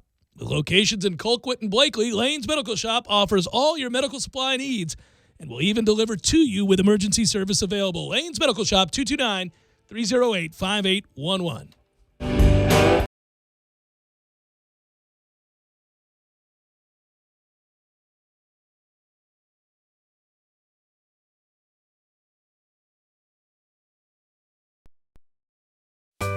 Sorry, boys, I did not have time to pack. We got this. It's right here, guys. We got this. I thought I could handle it. We got this. Moving doesn't have to be a hassle. Call us first at 2 Men and a Truck. No matter the move, home or business, we'll make it a smooth one. I forgot something. We got this. Power batteries exclusively at Cornerstone, 1110 Stuckey Ave and 3269 Crawfordville Highway. Tallahassee location open on Saturdays from 8 a.m. until noon. Looking for a bit of cowboy flavor? Introducing Hardee's Southwest Patty Melt. A hearty sandwich with all the taste of the great American Southwest. We're talking a hotter, juicier, thick burger made with 100% black Angus beef, pepper jack cheese, zesty Santa Fe sauce, and enough pickled jalapenos to give it a kick. If it got any more authentic, we'd have to serve it with a cactus and a side of tumbleweeds. The Southwest Patty Melt. Now at Hardee's. Available for a limited time after regular breakfast hours at participating Hardee's. Hotter and juicier beef patty as compared to the Hardee's original beef patty. Hey, Seminole fans, fall is here, and Garnet and Gold has a great selection of brand new FSU fall apparel in stock right now. Long sleeve t-shirts, jackets, fleece, and sweats from brand names like Nike, Champion, and many others. Get your fall on at Garnet and Gold, owned and operated by Seminoles for Seminoles for nearly 40 years at all three Garnet and Gold locations, West Pensacola Street, in Killarn near Fresh Market, and on Governor Square Boulevard, or shop online 24/7 at garnetandgold.com. Shop local and go Noles. T-Spark Enterprises, roofing and construction services. T-Spark, TSparkConstruction.com. Are you starting a new business or expanding your business? Looking for the right general contractor to assist you with a tenant space build-out? Look no further. From restaurant to retail, we have the experience to work with you. At T-Spark Enterprises, we are ready to be a part of your vision and build a space that exceeds your expectations. Whether you're looking for design build or build from your own design, give us a call today for a free consultation. As the owner of T-Spark Enterprises, I guarantee when it comes to your business space, we only provide picture-perfect results. Call 850-766-1340. T-Spark Enterprises, roofing and construction services. T-Spark, TSparkConstruction.com. License number CGC 1525336. Not all law firms are equal, so here's why Fonville Lewis Mesher McConaughey was recently voted Tallahassee's best law firm. First, we only take real cases. If your car was barely bumped and you think you're going to get rich, we're not the firm for you. We limit our practice to serious cases with legitimate claims. Second, we only take cases involving real injuries. If you know you aren't hurt but think you can fool your way into a quick settlement, we're not the firm for you. We encourage our clients to heal up and get better, not sit on the couch and expect a windfall. Third, we don't want clients who are just in it for the money. If the very first thing you think of after getting hurt is calling pound something or other on your cell phone instead of calling 911, we're not the firm for you. Your health should always come first. And finally, we won't blow smoke about a big money outcome just to get your case. Other firms overpromise and underdeliver. Our only promise is that we'll work harder than anyone to get you the best result. Remember, the law firm you have representing you makes all the difference, so don't settle for less. Call Fonville Lewis Mesher McConaughey and let us put our reputation to work for you.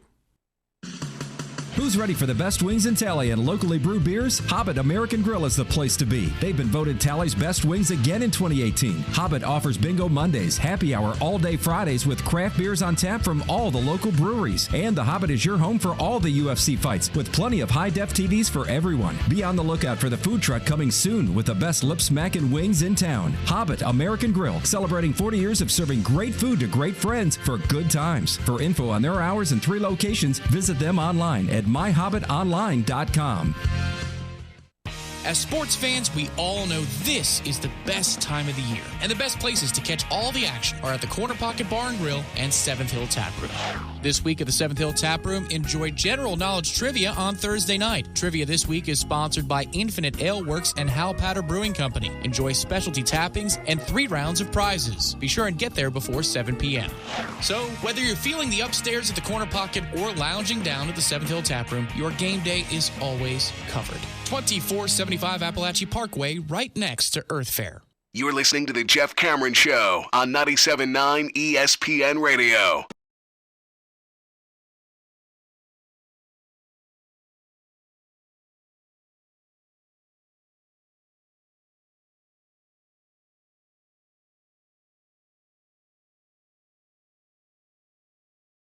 As I ran along having fun. That was one of the great breaks of all time. That was good. We were able to just continue down that road in a non-FCC compliant way. At Jay Cameron Show, question for the show. This problem we're in has elapsed for 15 years since we left the 90s and aren't in the title almost every year. With TV showing every game, recruits aren't only going to the big schools.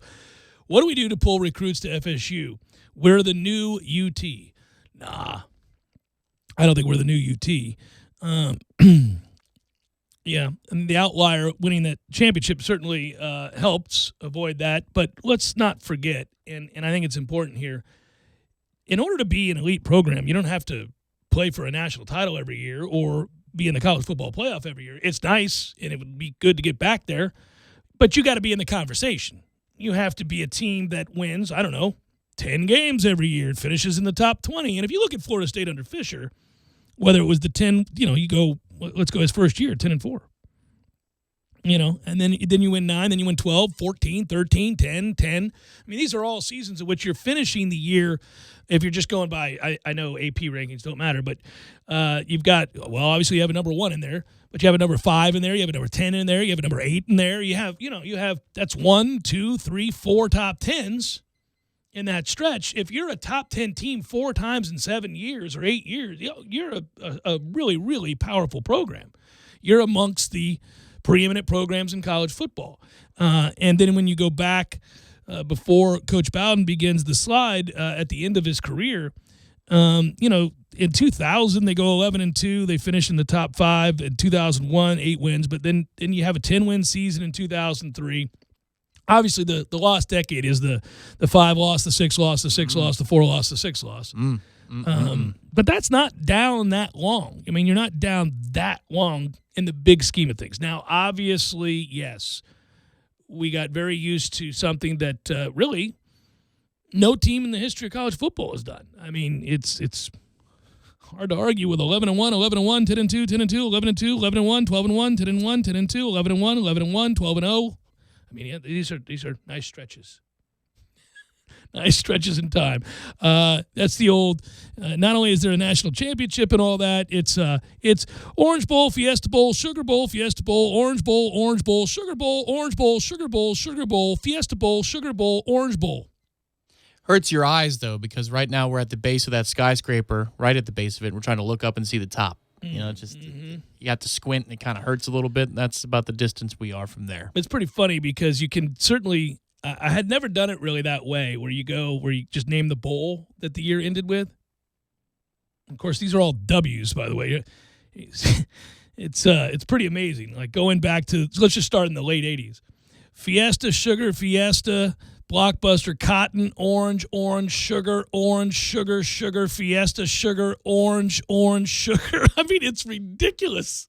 It's amazing. Sounds like a roster of 1-900 number employees. Sugar, Fiesta. Call Fiesta. Hey, Siri, call Fiesta. No, it'd be even better. DOS, call Fiesta. So if you're playing that game, now you do this. After the national championship, you have a Rose Bowl. Nice. So it's rose, peach, orange, independence, none, home. it's like Peach, orange, independence. Peach, orange. Call Peaches. No, I want Fiesta. I want independence. Yeah, it's independence and peach and none. What bowl did you go to that year? The House. That's it's the Jeff Cameron Show.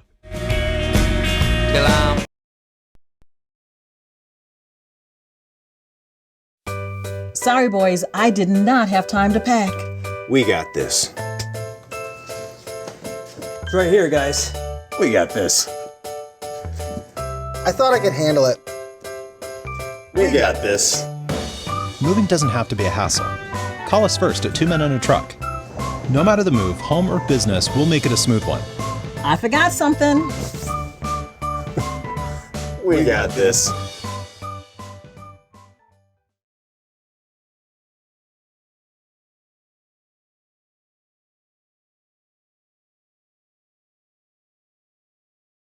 Again, Week 10 kicks off tonight in Oakland with the 4-4 Raiders hosting the 4-5 Chargers. ESPN's Victor Cruz is impressed by the Raiders' running attack. Within the offensive line, I know it's been kind of plug and play, mix and match, but Josh Jacobs has been the steady focal point of that offense, and that's what they're hanging their hat on. Victor Cruz on Golic and Wingo. The Chargers are refuting a report earlier this week by The Athletic that said the team was considering moving the team to London. The team will move to a new stadium in Inglewood next season. 76ers guard Ben Simmons being evaluated again today. He left last night's game against the Jazz with a right shoulder sprain. And U.S. President's Cup captain Tiger Woods will announce his 4 wildcard picks tonight to fill out his team. Right now, Dodge is offering Power Dollars. Get $10 off for each horsepower of your new car, all the way up to $7,970 off for a Challenger SRT Hellcat Redeye. Hurry into your local Dodge dealer today.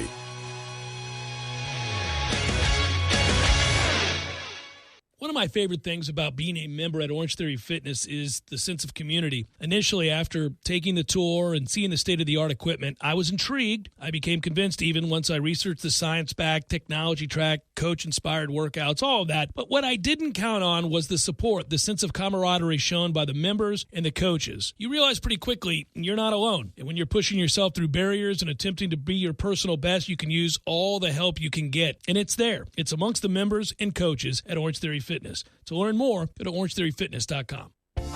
Hi, this is Peter Bond, owner of Jerry's Cigar Shop. Jerry's has been a local favorite for cigar enthusiasts for the last 25 years. We have the largest walk-in humidors in town, filled to the brim with an amazing cigar selection. Relax in one of our leather chairs and enjoy an ice-cold beer or a glass of wine with your cigar. Jerry's is a great place to watch sports on our big flat-screen TVs and offers a comfortable setting for lively conversation. Visit our original store on Scherer Road or our new second location on Cary Forest Parkway. We hope to see you soon. At Sport Clips Haircuts, we're on a mission to help our veterans with their education. In 2013, we established the VFW Sport Clips Help a Hero Scholarship Program. With the help of your generous donations, we've raised over $6 million and awarded more than 1,400 scholarships across the country. Visit Sport Clips today and help a hero. And on Veterans Day, November 11th, Sport Clips will donate an additional $1 for every haircut we give. Help us continue this honorable mission. As the leaves are falling, so are the DeWalt prices at Cornerstone Tool and Fastener. The Build Your Own DeWalt Kit promotion is back. Buy 2 select bare tools and get a DeWalt starter kit at no charge. That's 2 5-amp-hour batteries and charger. And there's more. Purchase a DeWalt drill and impact kit and get an additional 5-amp-hour battery and a free bare tool. Choose from impacts, drills, grinders, and more. That's 3 tools and 3 5-amp-hour batteries exclusively at Cornerstone. 1110 Stuckey Ave and 3269 Crawfordville Highway. Tallahassee location open on Saturdays from 8 a.m. until noon. Come visit the new and exciting Hangar 38. This amazing place is for everyone listening right now. Practice your bowling skills, compete, and have fun. Whether you're a newbie, an all-star, or a beer frame champion, no matter how you roll, you'll find the best place to bowl is at Hangar 38. Hangar 38 is home to over 75 arcade games, so they're sure to have something for everyone. Zeppelin's at Hangar 38 is a premier full-service restaurant and sports bar, and it's also your place for birthday parties and company outings. Tallahassee, what are you waiting for? Come on out to Zeppelin's Hangar 38, 6668 Thomasville Road behind Walgreens. Rich Eisen here for Honda. All right, guys, huddle up. The 2020 Honda Pilot is here and ready to help get you to all of your home and away games this season. With its available intelligent traction management and more than capable cargo space, the Pilot offers the versatility you need to keep your team driving all season. And the Honda Sensing suite of safety and driver assistive technologies, they can help you keep your head in the game. So hurry to your local Honda dealer and test drive the Honda Pilot today. Broadcasting live from the Tallahassee Dodge, Chrysler, Jeep, Ram, Fiat studios in the capital city of Tallahassee. This is the Jeff Cameron Show on 97.9 ESPN Radio.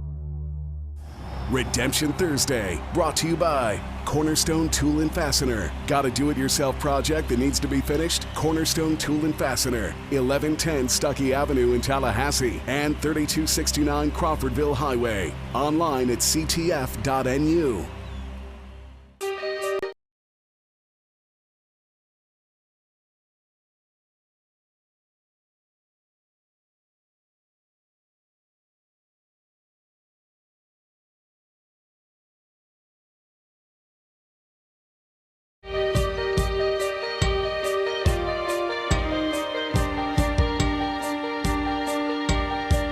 I like that Jim Boeheim has entered into the oh no, what's Grandpa going to say at Thanksgiving stage of his life, where everybody kind of, oh, he's getting animated. They're talking politics. Here we go. Everybody starts to get nervous. Buddy, last year we have a trivia night the day before Thanksgiving where extended family comes in and it's guys versus girls, and it always devolves into 6 or 7 of those moments where people go, oh, here we go. I'm gonna get a refill. Yep, you know, it's so time to get a refill. Anybody need anything? Anybody? I'm gonna take a break in the kitchen.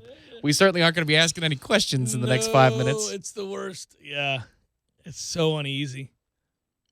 Somebody just says something that it's out there. You're like, that just happened. Why did Keith have to say that? What the hell? And then you always say, why are we doing this, guys? But then somebody finally they hit you in a place and you have to clap back. Yeah, you know? oh yeah. No, it's not good. Rhetorically speaking, of course. It's not good. The basketball team lost its opener there for Syracuse in the Carrier Dome. It dropped its ACC opener, more importantly, and head coach Jim Boeheim wasn't happy about it. Here's, by the way that game looked. 48-34. I'm not real certain that you should ever watch a game in college that ends 48-34.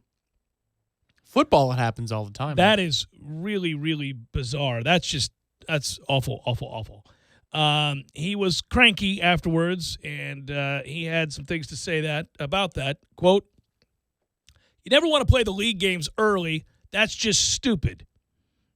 Okay, it's just a money grab. They've scheduled games for TV for the TV contract, so you got to play games early, and then somebody had the brilliant idea of opening up the first game with a league game. I just don't think that's good. I don't think it's smart. You want to build up to league play. The league's the most important thing, so why would you play the first game of the year in the league? It makes no sense to me, but that's what happens when you go up to 20 games and somebody wants to play early." There it is. That's not incendiary. I like that. He's right. It's not incendiary at all, but it caught people off guard. I do like that he said it was just stupid, and he did note the money grab aspect of it. We all know that that's true, and I also like that he has entered that stage. Remember when he ripped why we have the ACC tournament? Yeah. Why is it in Greensboro, North Carolina? It's like, why are we in Greensboro? I mean, he just peed all over I'm Greensboro. sure you all here love the tradition of Greensboro, but I come from a time and place where we were in the Garden. Yeah. You know. That made me laugh. That's why we were more famous than you guys. He just crushed Greensboro, North Carolina. He's like, I'm sure it's a lovely, quaint place. Yeah. Why are we in Greensboro, North Carolina every year? Y'all love this state, don't you? Mm-hmm. This conference is represented by many more states. Many more. Yeah, it was ugly. The conference expanded, as you guys know. It's scheduled to 20 games. Wanted big opening night on the ACC network. Every team except for number 4 Duke began its season with an ACC opponent. Syracuse got stuck playing the reigning national champions with Virginia, who lost a ton from that team, as evidenced by that ridiculous score as well. It was not good. Miami lost to Louisville. We know that. And the Irish lost 76-65 to North Carolina. And you had a record-setting debut from Cole Anthony.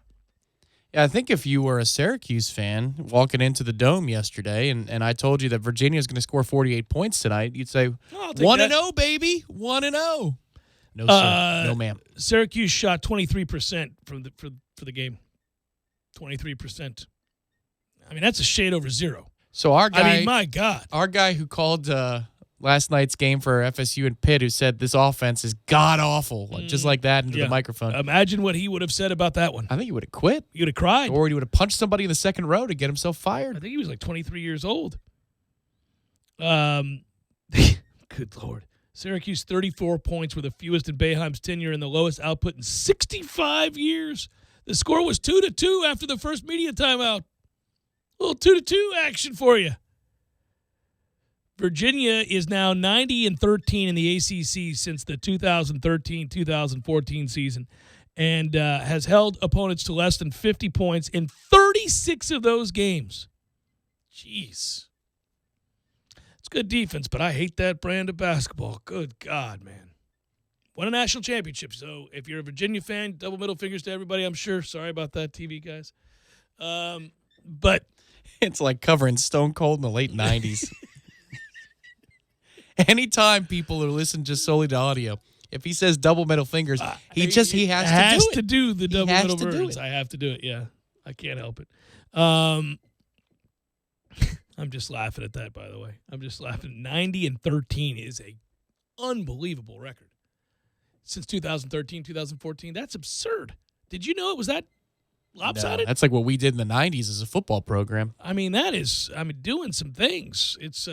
It's jarring to see that, but I do. Boeheim is going to have many more meltdown moments, and I'm happy about it. And as long as he continues to go down that path, we're not far removed from some sort of. There will be one that is startling. We go, oh no. Now see, unlike Ditka, who I was always really worried about, any Ditka moment, I'd think, okay, Susie, I was from Philly, but they got rid of me, so I'm going with the Giants. Let's see the incredulous. Susie, I was from Philly, but they got rid of me, so I'm going with the Giants. Let's see the. Remember him looking at him? Oh, he looks at Ditko. He's appalled. Yeah. Like, Jerry got escorted out of the building from Fox Sports. Chris Carter. For what? They're investigating something. I don't know what. I'm not even going to speculate on what the investigation's about, but people like in the sports media business don't even know. They're like, there's apparently some kind of problem. There's apparently some kind of problem? Yes. He hasn't been on since, I think, Halloween on their networks. Yeah. And somebody gave it up to SB Sports Business Journal that he had to be escorted out of the room. Well, that they watched him clean out his desk, and he had a security escort take him out. Yep.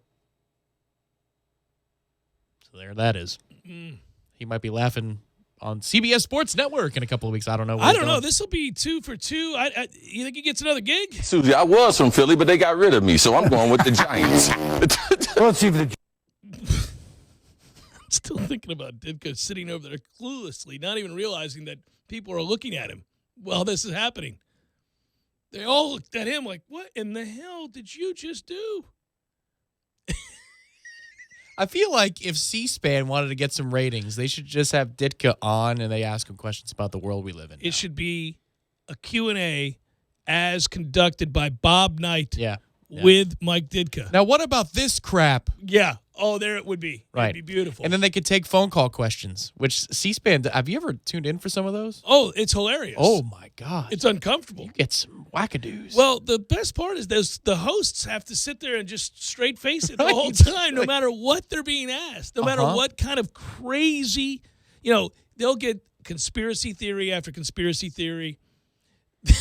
You get guys just outright calling people names while you have to sit there and go, oh, okay, so you're talking about Hillary Clinton. You didn't say her name.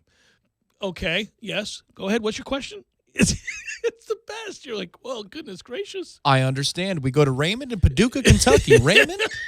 Raymond, your thoughts? Oh, boy. That's going to be the worst with the producers in your ear. Okay, we're going to take Raymond. Raymond's in Appalachia. Great. Raymond, your thoughts on America? Please. Your question? It's the Jeff Cameron Show, 97.9 ESPN Radio. Sorry, boys, I did not have time to pack. We got this. It's right here, guys. We got this. I thought I could handle it. We got this. Moving doesn't have to be a hassle. Call us first at 2 Men and a Truck. No matter the move, home or business, we'll make it a smooth one. I forgot something. We got this.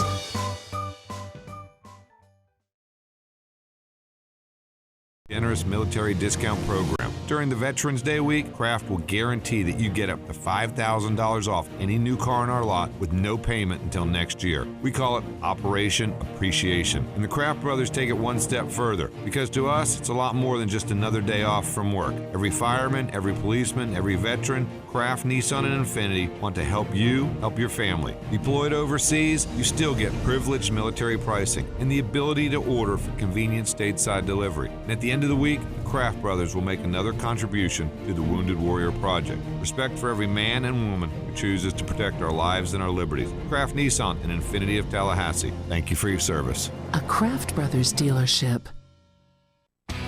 As the leaves are falling, so are the DeWalt prices at Cornerstone Tool and Fastener. The Build Your Own DeWalt Kit promotion is back. Buy 2 select bare tools and get a DeWalt starter kit at no charge. That's 2 5-amp-hour batteries and charger. And there's more. Purchase a DeWalt drill and impact kit and get an additional 5-amp-hour battery and a free bare tool. Choose from impacts, drills, grinders, and more. That's 3 tools and 3 5-amp-hour batteries exclusively at Cornerstone. 1110 Stuckey Ave and 3269 Crawfordville Highway. Tallahassee location open on Saturdays from 8 a.m. until noon.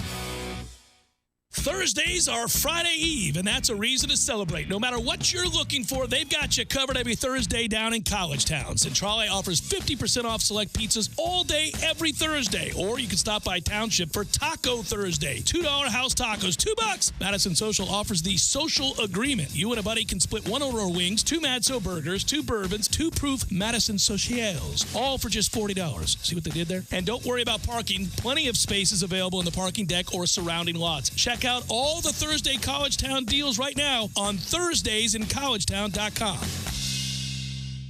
Hey guys, looking to unwind with a gin and tonic after a long day? Or reward yourself with an old-fashioned for you and a cosmopolitan for her? All from the comfort of home? Now you can, with a touch of a button. Introducing the DrinkWorks Home Bar by Keurig, an automated cocktail maker that delivers classic manly cocktails, flashy fruit cocktails, and everything in between right from your countertop. Each cocktail combines top-shelf spirits and premium mixers. Just insert the pod into the drink maker, press start, and your delicious cocktail, chilled to perfection, will be ready in under a minute. For a limited time, we're offering the DrinkWorks drink maker for a savings of $50 off the website price. This exclusive early bird offer won't last, so order yours today. To redeem this exclusive offer and experience the revolutionary DrinkWorks drink maker, go to drinkworks.com and enter code 2525 at checkout. That's drinkworks.com and enter code 2525 at checkout. Go beyond just wine and beer and step up your cocktail game at drinkworks.com. Keurig is a registered trademark of Keurig Green Mountain Inc. used under license. Please enjoy responsibly. This is the Jeff Cameron Show on 97.9 ESPN Radio.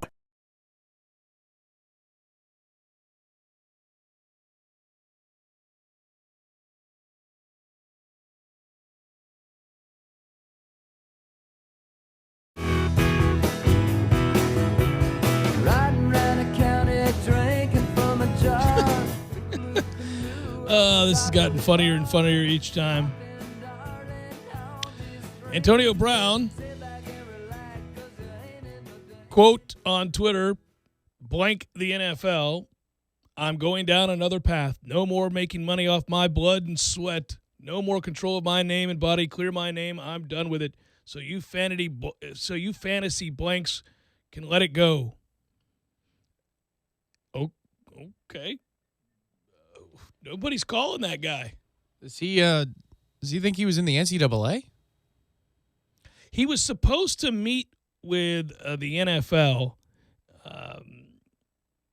like next Wednesday, and he wanted to present his side of whatever that investigation is that they're doing. And then now we get this. And he's had a very similar message for some time now for the NFL. He did the same thing the first time that he was told to have a good day. That has been one of the more interesting and bizarre twists and turns of a guy's career in the history of the league. But the problem is, and I don't like always pinning it on one person because sometimes that person may be misleading you, but Ryan Clark's been talking about this, as you pointed out, for years. Yes. And Ryan Clark's vignettes, if you will, his anecdotes of the issues around Antonio Brown, the Pittsburgh Steelers, Antonio Brown, the person away from the Steelers, they go so early into his career that can you really claim that perhaps CTE has changed his behavior? No. This guy who's known him for years would argue he's always been that way. He's always been nuts. He's always been – yeah, no, it's interesting. Yeah, I go back to that 2 years ago when Ryan Clark was going off on him. Because I can still remember kind of – I was flipping around and casually that came up with Antonio Brown, and that's when he said he's not a good human being. He's not a good person. He's a bad guy. I mean, he wasn't critiquing the play. He was critiquing the person, the human being. He was like, this is who he is. He's a bad guy. And then later on, it came back up again last year because of all the stuff that he had to say about Ben Roethlisberger. And then at that time, they bring in Ryan Clark again because he played with both guys. So, and he's like, look, some of the stuff he's saying about Roethlisberger in terms of leadership I'm not saying he's wrong about that, but... And then he went straight into attacking him again. Yeah. And my favorite part of that is, and this is why I think it was certainly given credence. Like, you could just say, well, that's one guy who dislikes another guy and he's got a platform to rip him, so he is. But he once noted that you'll never hear Antonio Brown come back at me the way he does all these other guys where he's tweeting at people and calling people out. He goes, why do you think he never comes back at me? Because he knows I'm just scratching the surface. There's a lot more I know about that I could come out with. And I remember thinking, man, you're threatening this man on TV for our entertainment purposes. You're daring him. You are. What you're doing. Yeah, you're taunting. Yeah, it's awesome. I remember, but I think he probably realized. Look, I'm sure there are a lot of people out there that just think this is sour grapes on my part. Let me explain so they understand where this is coming from. He'll never come back at me and deny any of these things because he knows there's a lot more where that came from. Holy moly, how dysfunctional. How did they win all those games? I mean, the Steelers were really good with him for a long time. I mean, I've played a ton of team sports and been in locker rooms, and I get it. You can have people you disagree with, don't like, whatever. But it's entirely different when a guy is, in this case, a narcissist and is acting completely irrational. Like, that would disrupt your team in a way that would be problematic week to week. And I'm just really surprised somebody didn't straight up start a fight, beat him. Because you're talking about strong guys, physical guys used to kind of solving things like that, especially amongst the machismo of the NFL or college football. And in a locker room, I've seen a lot of crazy stuff in locker rooms between dudes getting mad at one another, and you got all that. It's all built up, it's physical, and usually there's a fight pretty quickly. And I think when you look in the NFL, you're talking about guys who are trying to make a living. This is what they do to feed their families. This is what they do. This is their job. You wouldn't put up with that for too long. I'm just really surprised somebody didn't beat his ass. He's a little receiver. Like, imagine. I mean, I'm really shocked. It's not like Terrell Owens was a big dude. It means that somebody was going to get in the way. They knew that somebody else would just end it. Maybe it was one of the offensive linemen, defensive linemen. I don't know. That there would be an intermediary. You don't step on Antonio because he's got backup. I don't know. I think what it certainly. I think what it also shows is what kind of, for a while there anyhow, transcendent talent he was. Where they know he's just that much better than anybody he's going to be going against and anybody on this team, that without him, we are not nearly the team that we hope to be. And those guys do like winning. There's money that goes with that too, and going to the playoffs matters and all of that. So I just, to the degree that we've now seen this play out where he seems certifiable, like he needs help. And I don't get, where are you playing? The XFL? I guess. Probably, yeah. I would think, right? That's not going to Canada. They'd put him on every promo and everything. Sure, why not? Which is only going to aid this problem because they'll tell him to ratchet it up. Go ahead. You're a WWE character at this point. Do it. Except you don't have to act.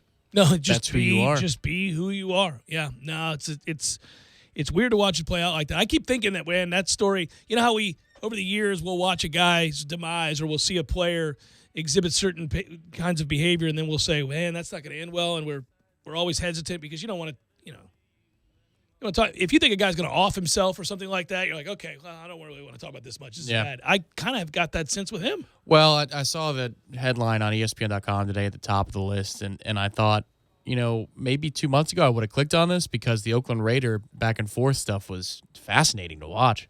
Sucked to be a Raider fan in that moment.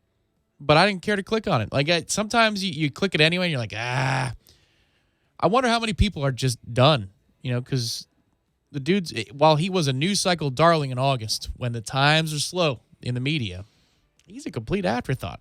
He has to tweet that to become relevant. Yeah, again. it's absolutely true. Final hour, forthcoming. Stay with Jeff Cameron Show, 97.9 ESPN Radio.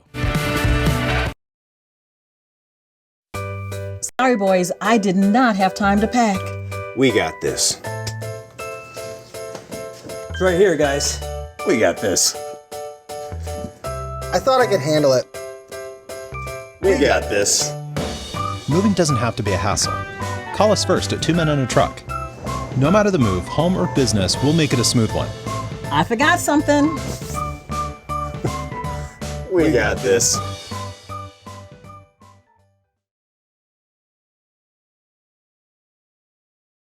Quickly, you're not alone. And when you're pushing yourself through barriers and attempting to be your personal best, you can use all the help you can get. And it's there. It's amongst the members and coaches at Orange Theory Fitness. To learn more, go to orangetheoryfitness.com.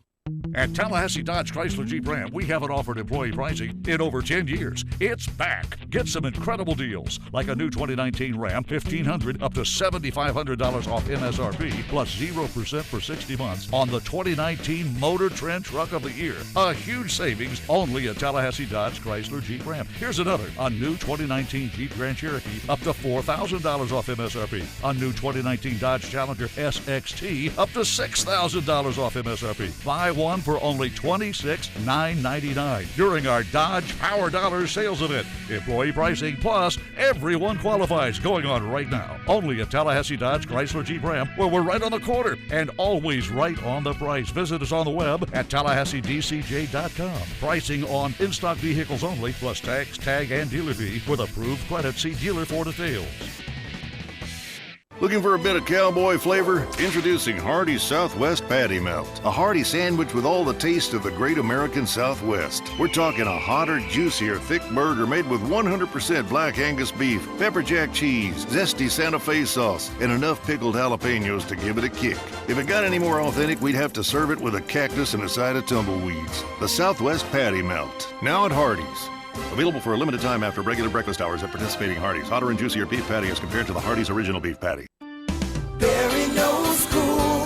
He's keeping you comfortable. Barry knows cool. You can put him to the test. Deciding whether or not to fix something that has worked well for a long time can be a tough choice. When you turn to the experts at Carrier and Barano Heating and Air, we'll help you decide on whether to repair your existing system or consider new energy-efficient options. Book your repair or service appointment online in under a minute at baranoac.com. Florida license number CAC 1816186.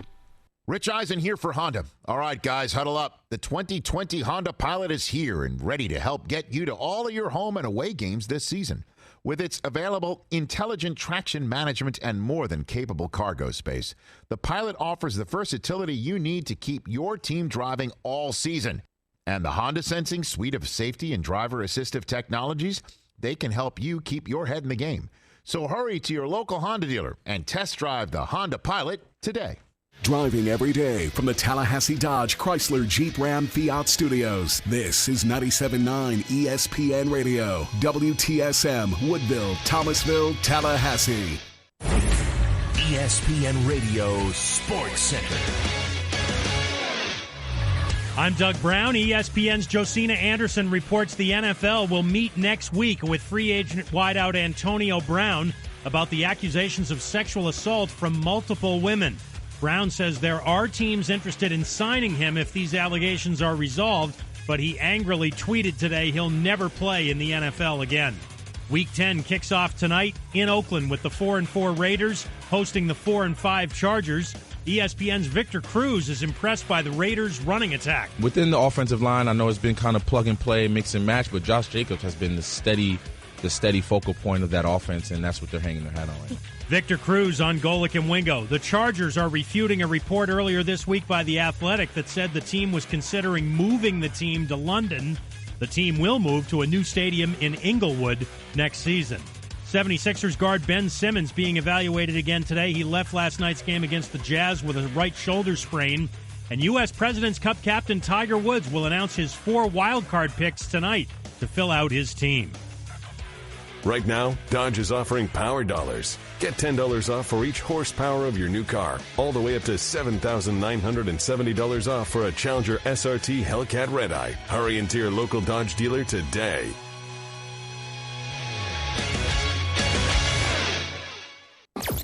Broadcasting live from the Tallahassee Dodge Chrysler Jeep Ram Fiat Studios in the capital city of Tallahassee. This is the Jeff Cameron Show on 97.9 ESPN Radio. Redemption Thursday, brought to you by Cornerstone Tool and Fastener. Got a do-it-yourself project that needs to be finished? Cornerstone Tool and Fastener, 1110 Stuckey Avenue in Tallahassee and 3269 Crawfordville Highway. Online at ctf.nu.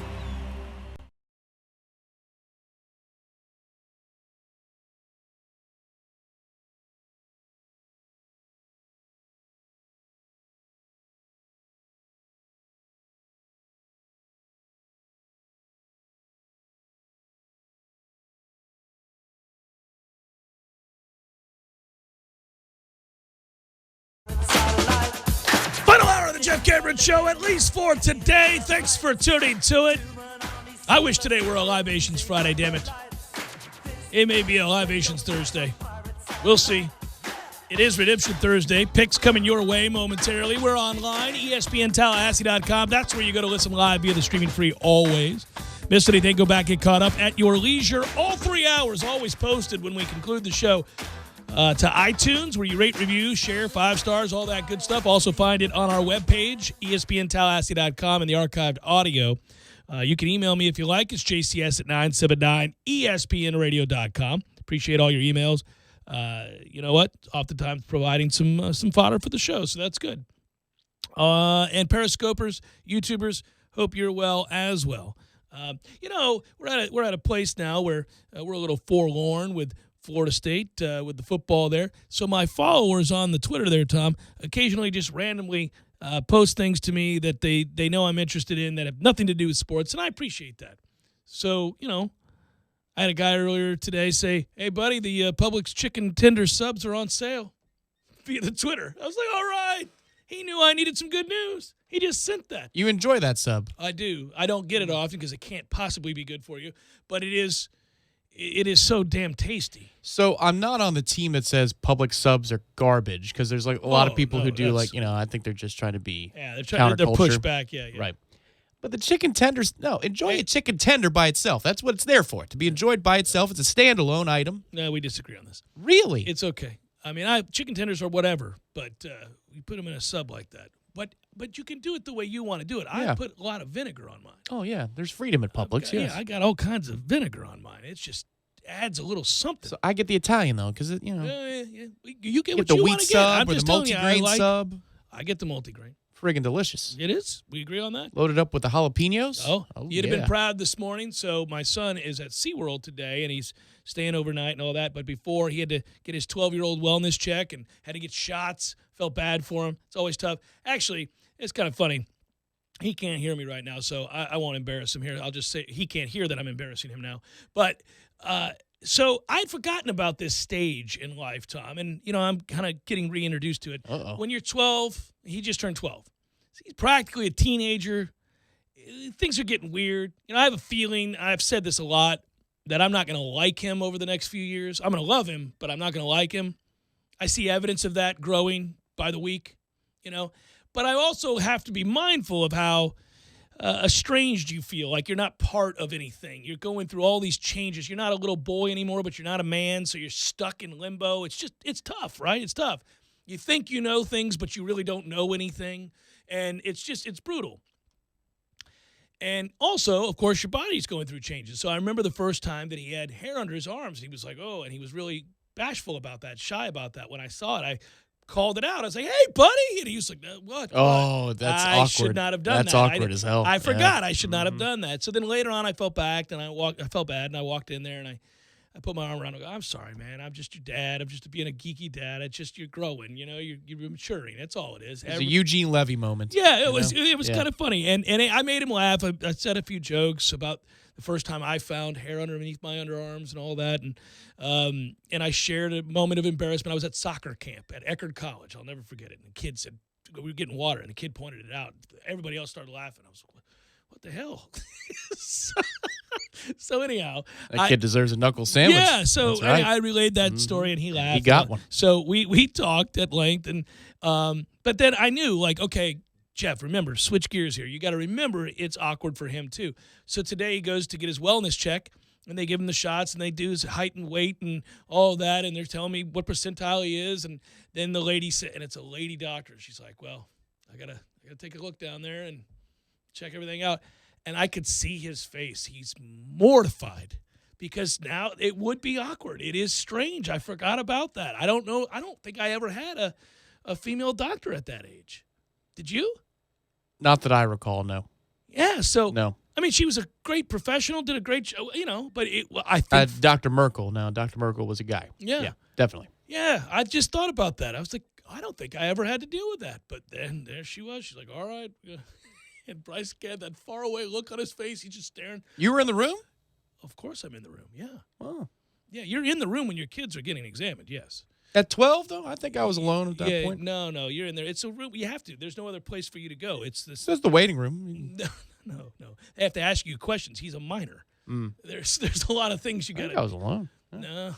After the questions, they're like, all right. Times have changed. I was a shy guy, man. Yeah. Get the hell on up out of here. Yeah, no. I mean, I'm not like I understand. hovering over the doctor I or get anything it. like that. Yeah. But anyhow, so it went fine, but I could tell he was just kind of like, okay, this is weird. It's kind of weird. I'm going to stare at the ceiling here. Just going to keep looking around, pretend like this isn't happening. Okay, we're good. It's over. Thank God. That's sort of the look. The good news is that happens to you again decades later when it's time for the annual checkup for the dudes. Yeah. Oh, yeah. Mm-hmm. And looking around. Saying, yeah. Well, what has happened here? So I think the new coach is going to be here. every time. Oh, boy. Yeah, there are plenty of men out there listening knowing what we're talking about. It's got to be the worst for the doctor. I mean, it's bad. Oh, that's got to be the worst for the doctor. Yeah, because they see things from an angle you can't ever, which is good for us. Yes, and also they can't. Nobody wants to do that. No. Nobody wants to do that. No. I don't care what you're into. Nobody wants to do that. I mean, that has to be the worst. Like that, man. Like random. All right. Yeah, but it has to not matter to you, I think, in order for you to survive that without quitting within a day. Completely clinical. Completely Jeez. It's just the same as an elbow. Right. Of course, it's not the same as an elbow, Doc. It's just a stuffed animal. Yeah. Florida State loses the services of Marvin Wilson. That's right. If you're just joining us and you hadn't checked the interwebs for your Florida State news. That view that the doctor has is the same as our look at this season. That's right. the way That's it looks. Like, this isn't pleasant. Like, what are we doing? But we got to check up on it. I'm not We got to make happy sure about that this. things are okay. We're going to examine what we need to examine. Ugh. Yeah, that's exactly This right. is That's not what pleasant. this feels like. That's what this feels like. Me telling you that Marvin Wilson's out for the year, just had surgery, is a lot like the doctor having to turn and go, okay, Gonna need you to drop your pants. Right, on the heels, Yeah. on the heels of looking and being, I guess, empirically a worse program than Miami. Oh, You yeah. know, that's Yeah. Well, somebody who doesn't take care of themselves. yes. You know, I knew this was going to happen. And I'm like, no, we're stopping. We're stopping the analogy. That's where the program I don't is. like where the analogy's going. I know what's going to happen soon. One of us is going to It's talk not about false. One of us is going to talk about hygiene, and it's Yeah. not going to go well. Well, I'll leave it there. I know. Let's just leave Psychological closure. You fill in the gaps, it. folks. There we go. Don't use that phrase. I didn't- Slower. come on. So the thing of it is, it's true that I felt that way today when I go. Anything else? Somebody want to get a running start? Kick me in the jewels. I mean, every day now. And, of course, there was that basketball game last night. Holy moly. So they did get a running start and kick you into jewels. Wasn't that just pathetic? That's a terrible Pitt team. I'm sorry. I've seen enough to know that's a terrible Pitt team. They're not going to do a damn thing again this year. We're going to be looking back at that game going, at least we get to play them again. Because we'll beat them the second time, surely, by a lot. But you gave one away last night, and there were so many things to think about when you did it. You're like, what? Why is Polite taking another shot? What in the world is Trent Forrest doing? This is not a Trent Forrest I've ever seen before. This lost, confused turnover machine in the lane. What the hell are we doing here? Well, he could make those mistakes in most seasons, and you wouldn't know it because you're playing a team that, is Division III style. Somebody who's early not going on. to sniff the tournament. Well, That's this what happened. team's not sniffing the tournament. Well- I promise you that. What? That Pitt team's not going. Oh, I anywhere thought you were talking near about the us. I was like, well, hang on. They might not, but No. Well, listen, I'm not overreacting to us after one game. I just hate losing a game to that sad sap collection of garbage that Pitt this has. was one that you should have put You in your should have back won pocket. the game. and, You're I up mean, 9 in the second half. You're cruising. Good God. You're cruising, and then 2 touches the ball for a few possessions, and we're out of rhythm. And that's the end of Just that. weird stuff, man.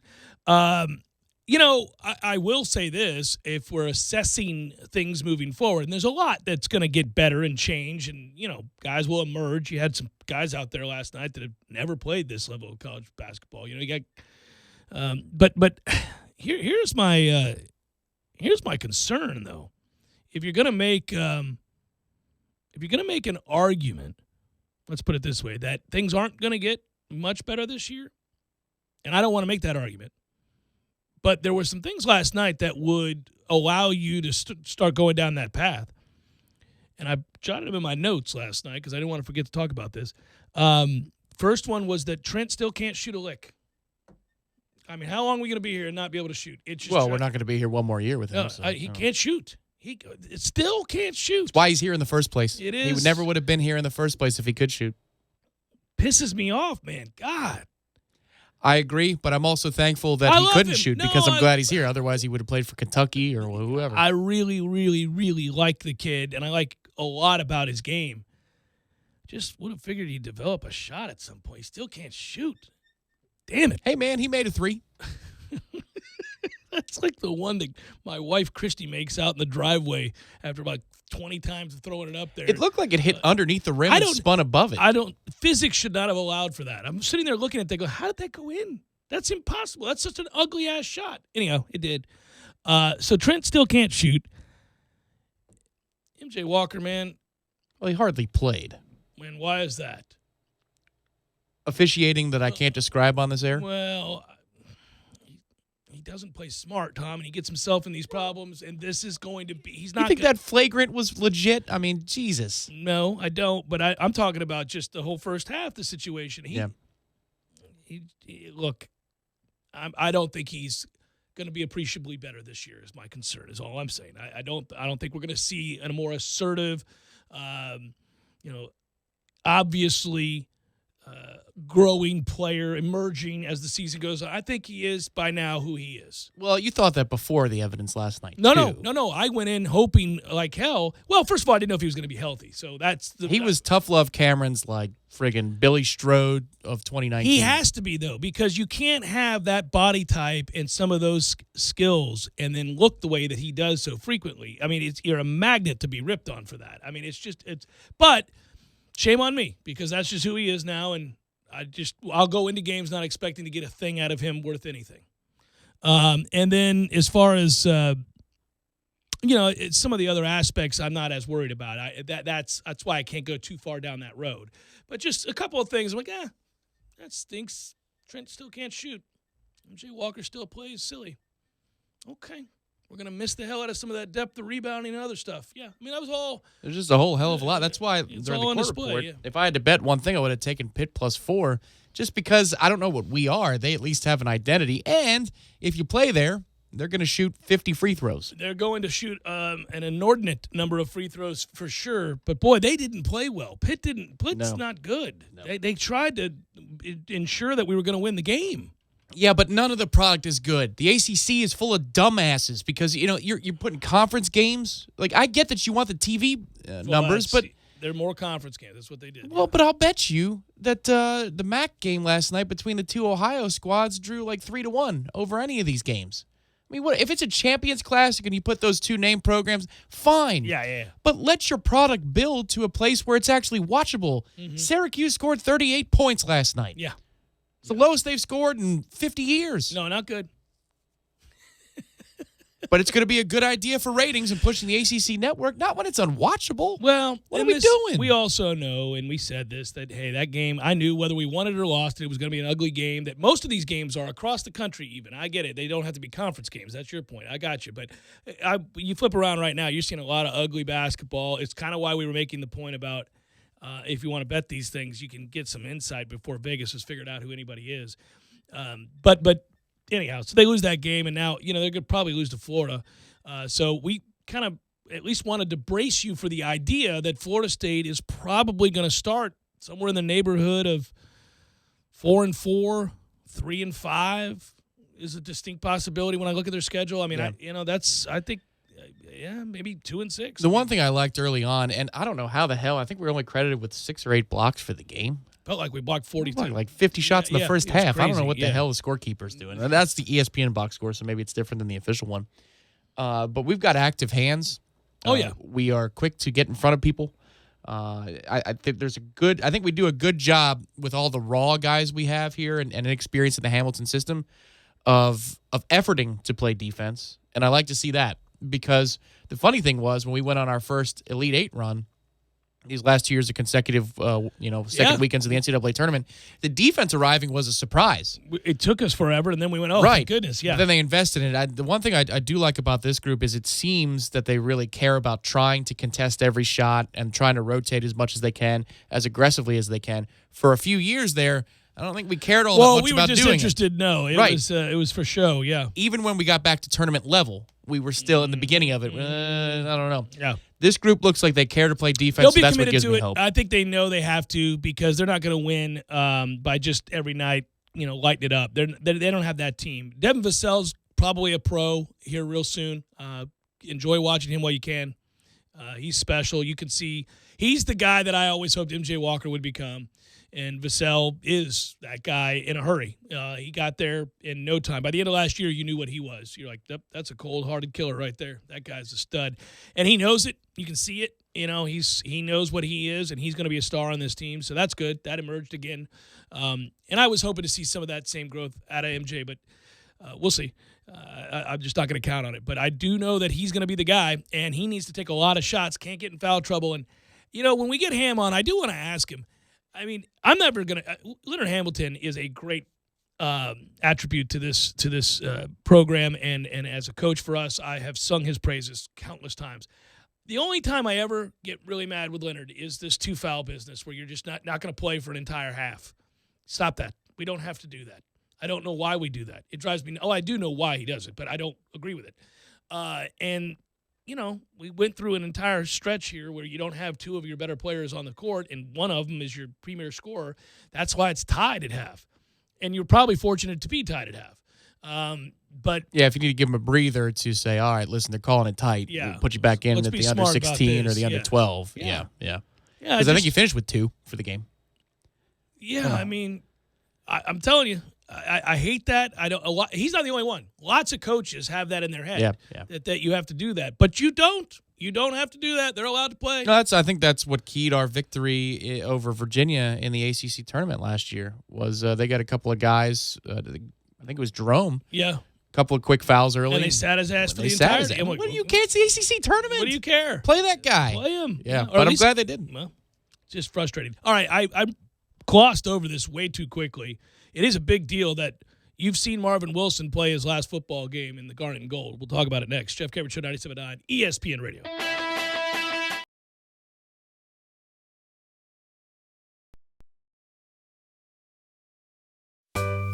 Sorry, boys, I did not have time to pack. We got this. It's right here, guys. We got this. I thought I could handle it. We got this. Moving doesn't have to be a hassle. Call us first at 2 Men on a Truck. No matter the move, home or business, we'll make it a smooth one. I forgot something. We got this. Food and the people and the atmosphere. Gordo's, not you personally, but Gordo's. Yes, I like Gordo's, not me. I mean, of course, I would love to have people following me around playing music all the time. Especially at Gordo's. It's always in my head. But I need something for Gordo's. I need to have something special, something that, heck, the King of the Hill has his own theme music. The Kids in the Hall. Why not me? Why not Gordo's? Why not Gordo's? All right, I guess I'm going to be looking for some theme music. You mean you're going to have Tom looking for some theme music? Yeah, I heard that. Yep, get on it, Tommy. Gordo's, bringing the flavor and flair of Cuban food to Tallahassee since 1996. Ho, ho, ho! The holidays are here, and the Florida Lottery has the must-get gifts of the season. Holiday Luck Scratch-Offs. They offer over 21 million winning tickets and more than $483 million in cash prizes. Wow! These are great! Santa, where are you going? Gotta get one! Holiday Luck Scratch-Offs. Pretty much everyone's gonna want them. The Florida Lottery. It's your ticket. Claim it! Must be 18 or older to play. Play responsibly. Hi, this is Peter Bond, owner of Jerry's Cigar Shop. Jerry's has been a local favorite for cigar enthusiasts for the last 25 years. We have the largest walk-in humidors in town, filled to the brim with an amazing cigar selection. Relax in one of our leather chairs and enjoy an ice-cold beer or a glass of wine with your cigar. Jerry's is a great place to watch sports on our big flat-screen TVs and offers a comfortable setting for lively conversation. Visit our original store on Sharer Road or our new second location on Cary Forest Parkway. We hope to see you soon. Liberty Mutual Insurance Company presents and Doug. Limu, I love how we're always looking out for each other. Kind of like how Liberty Mutual looks out for you by customizing your home insurance. So you only pay for what you need.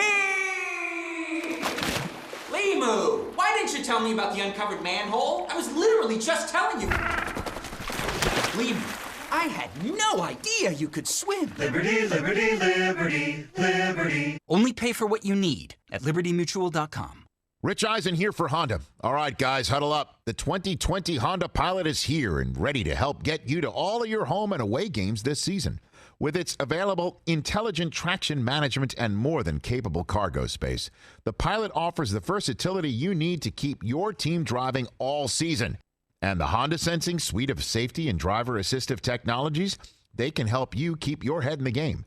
So hurry to your local Honda dealer and test drive the Honda Pilot today.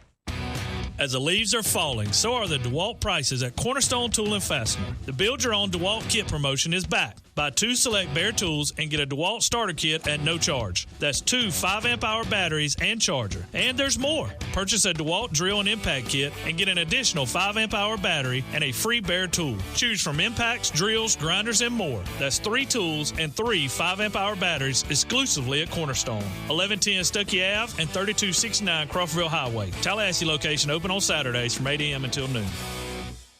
You're locked in with the Jeff Cameron Show on 97.9 ESPN Radio.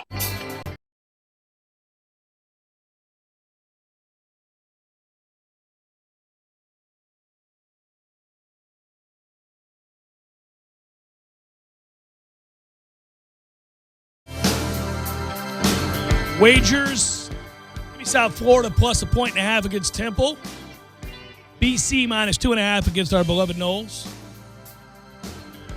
For obvious reasons, touch on it in a second. Wake minus 2.5 against Virginia Tech. Penn State minus 6.5 against Minnesota. By the way, that Wake game, I'm taking them on the road against Vodtech because Vodtech has got to have a hangover from that devastating loss to Notre Dame. You lead the whole game and you lose on the last possession of the game in heartbreaking fashion. But moreover, you gave up a 4th and 10 It just drives me nuts when you see that stuff. But they lose that game. I don't think they're going to rally the troops to play a Wake Forest team who's playing for something right now. So I'll take Wake and give the points. I think Minnesota is incredibly overrated. They have really kind of lucked their way into this undefeated season. They've been benefited from the fact that so many of the teams they've played have had key injuries to their quarterback. Crazy. In the game, they faced something like 3 or 4 third-string quarterbacks during this run. Penn State plays real good defense. I don't know how Minnesota is going to score. I'm going to take Penn State and give the 6.5. I think this is kind of an artificially inflated situation for Minnesota. I think if you're just going by power ratings, Penn State's a lot better than Minnesota. Knowles, Canes, 2013, ring a bell? Yeah. When you look at that, you're like, ooh, I don't know. Are you looking at these two Should have won that game. We played like ass, and we won that game 41-14. I know. We didn't play well at all, and we dominated. Yeah. I think this could be something similar. So I'll take Penn State minus 6.5. Colorado plus 3.5 against Stanford. Colorado's hosting. I'm getting 3.5. They're playing more inspired football right now. Their defense is terrible, but I think Stanford's terrible, and I'm getting 3.5 at home. Give me the Hippies. I'll take Tennessee plus 1 against Kentucky. I'm getting a point in that game. Oh. There it is, Tom. That should make you smile. Wow. I took the Volunteers. Holy, you took the ho-par-ho. Ho-par-ho, baby. Come on. Let's get it done, Rocky Top. Okay. Getting a point against Kentucky. Thinking they're getting it together over there a little bit. Well, a little bit, yeah. To beat Kentucky, yes. Wisconsin is giving 8.5 to Iowa. The public will love to take Iowa here. I'll take Wisconsin and give the 8.5. I don't like Iowa's offense at all. And in the National Football League, 3 games for you. Tonight's game, give me the Chargers catching points at home. What are we doing? John Gruden is borderline coach of the year here, right? At this point. 1.5, I think, is the number I'm getting for Oakland. Yeah, he's having a real good year. And Carr, if you look at his numbers, he's having an outstanding year. He's completing over 70% of his passes. It looks like they have a running game. Johnson's really good. They've actually been able to, unlike last year, they've been able to stretch the field a little bit. Just one note: it's in Oakland. Right. I'm taking Oakland catching points at home. Okay, I thought you said the Chargers. So yeah. No. I'm catching points at home. I got Oakland 1.5. Which I couldn't believe they were getting points at home. That's why I was like, ooh. Buffalo plus 3 against Cleveland. Buffalo's on the road, I know that, but Cleveland can't beat anybody, so give me Buffalo. Buffalo's defense is outstanding. Baker Mayfield, all he does is turn the football over. They can talk about Jameis all they want, and that's fine, man. Between Baker Mayfield and Danny Dimes over there, boy, it is a turnover machine these days for the younger quarterbacks. And Baker's just looking like a homeless guy these days at press conferences.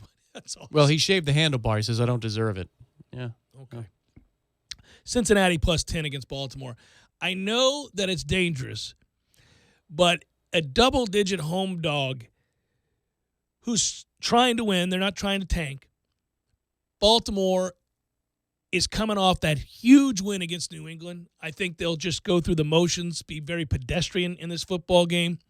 I think it's dangerous to bet on letdown games in the NFL because they're pros, but I'm kind of betting on a letdown game here with Cincinnati hosting. I've been thinking about it. This is my tall boy opportunity. So you're going to take Baltimore? Yeah. Okay. I'll take Baltimore minus the 10. I hate that you're going to make me wager tall boys on Cincinnati. Tall boys. Somebody's winning, tall boys. Yeah. Put it in there. Let's go. I'm taking Cincinnati. Ooh, you came with the good stuff. Natties. Cincinnati. The team that I think that they should get rid of in the league that I tell you that nobody cares about except for my friend Bingle Tyler, who's probably listening to the show right now out in Colorado. He's the guy. He goes by Bingle Tyler. So is Ryan Finley still starting for them? Yeah, well, he's about to make his first start. Oh, was the first? I thought they have a bye week or something, Yeah, and that's when they made the got switch. ready to roll. I remember that announcement last week. My man Finley's ready to roll. Oh, Finley loves some Finley, Here too. we go. Yes, he does. Ooh. Spot me half a tall boy. Half a tall boy. I'm getting 10. I just need you to hang in there, you dumbasses. Just hang in there. Go ahead and lose this game 30-20. These tall boys aren't going to buy themselves, boys. It's the Jeff Cameron Show. Did I not?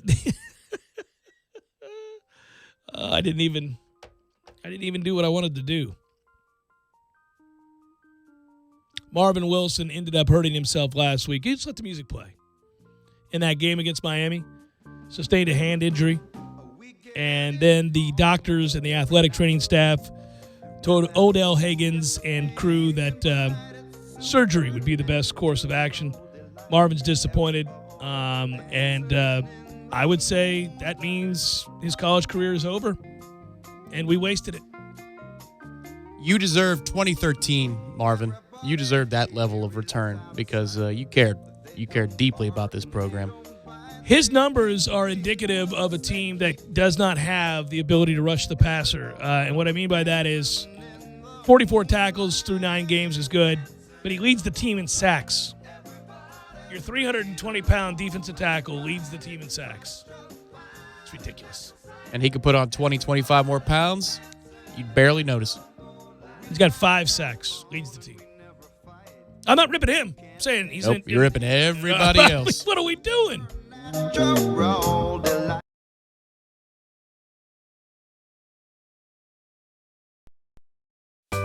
Sorry, boys, I did not have time to pack. We got this. It's right here, guys. We got this. I thought I could handle it. We got this. Moving doesn't have to be a hassle. Call us first at 2 Men and a Truck. No matter the move, home or business, we'll make it a smooth one. I forgot something. We got this. You can use all the help you can get, and it's there. It's amongst the members and coaches at Orange Theory Fitness. To learn more, go to orangetheoryfitness.com. Not every law firm is the same. For example, you don't hire a divorce attorney to handle a foreclosure. The same goes for your insurance claim. Hire a firm that has the knowledge and experience in handling insurance matters. The Morgan Law Group is dedicated solely to this cause, fighting insurance claims that are underpaid, delayed, or denied. With offices throughout Florida, the Morgan Law Group covers claims for all hurricanes, storms, mold, fires, boats, and even sinkholes. Representing the policyholder, going after the insurance companies. The Morgan Law Group. Offices Miami, Orlando, Naples, and Panama City. Online at policyadvocate.com. Not an employee or member of law firm. Hey guys, looking to unwind with a gin and tonic after a long day? Or reward yourself with an old-fashioned for you and a cosmopolitan for her? All from the comfort of home? Now you can, with a touch of a button. Introducing the DrinkWorks Home Bar by Keurig, an automated cocktail maker that delivers classic manly cocktails, flashy fruit cocktails, and everything in between right from your countertop. Each cocktail combines top-shelf spirits and premium mixers. Just insert the pod into the drink maker, press start, and your delicious cocktail, chilled to perfection, will be ready in under a minute. For a limited time, we're offering the DrinkWorks drink maker for a savings of $50 off the website price. This exclusive early bird offer won't last, so order yours today. To redeem this exclusive offer and experience the revolutionary DrinkWorks drink maker, go to drinkworks.com and enter code 2525 at checkout. That's drinkworks.com and enter code 2525 at checkout. Go beyond just wine and beer and step up your cocktail game at drinkworks.com. Keurig is a registered trademark of Keurig Green Mountain Inc. used under license. Please enjoy responsibly. Come visit the new and exciting Hangar 38. This amazing place is for everyone listening right now. Practice your bowling skills, compete, and have fun. Whether you're a newbie, an all-star, or a beer frame champion, no matter how you roll, you'll find the best place to bowl is at Hangar 38. Hangar 38 is home to over 75 arcade games, so they're sure to have something for everyone. Zeppelin's at Hangar 38 is a premier full-service restaurant and sports bar, and it's also your place for birthday parties and company outings. Tallahassee, what are you waiting for? Come on out to Zeppelin's Hangar 38, 6668 Thomasville Road behind Walgreens. Rich Eisen here for Honda. All right, guys, huddle up. The 2020 Honda Pilot is here and ready to help get you to all of your home and away games this season. With its available intelligent traction management and more than capable cargo space, the Pilot offers the versatility you need to keep your team driving all season. And the Honda Sensing suite of safety and driver assistive technologies, they can help you keep your head in the game. So hurry to your local Honda dealer and test drive the Honda Pilot today. ESPN Radio Sports Center.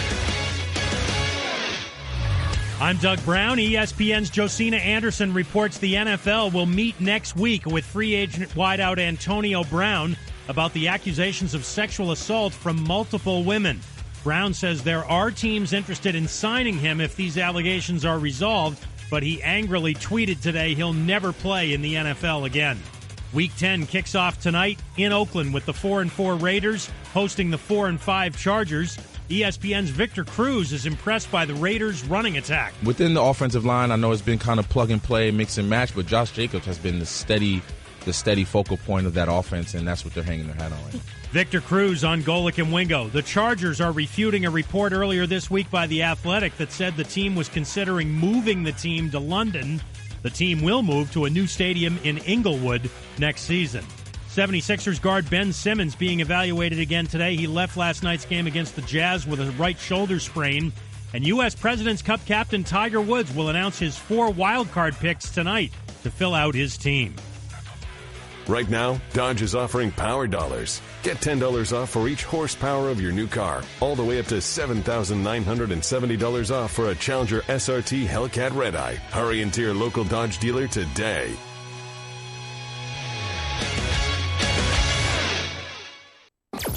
Broadcasting live from the Tallahassee Dodge, Chrysler, Jeep, Ram, Fiat studios in the capital city of Tallahassee. This is the Jeff Cameron Show on 97.9 ESPN Radio.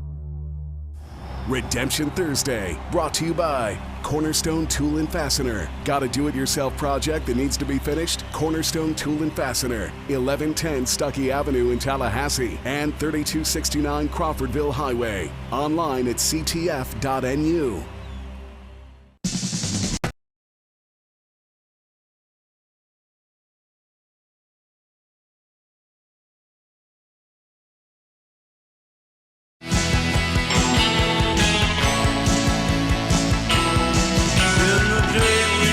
Well, we are going to be fortunate enough to watch big-time college football on Saturday at Hangar 38, and that is going to be all of us tuning in to the big LSU-Alabama game, and I am pumped. Really, really excited.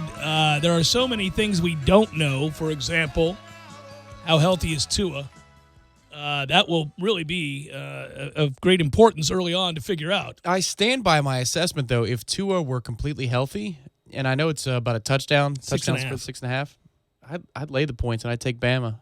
I really think that this LSU thing is an awesome story, and it's cool, and they're good. Like, they're good. But I think we are all still influenced by that Texas result, and we're realizing more and more every week. I'm not saying it's Notre Dame, Texas to open the season back in 2016, but it might not be as impressive as we all felt it was in the moment. No, but I do like that LSU team. I really think Joe Burrow's a very good quarterback, and I don't love this Alabama defense like I have in years past. They are susceptible up front, and they lost so many things before the year, and then they had the injury at linebacker.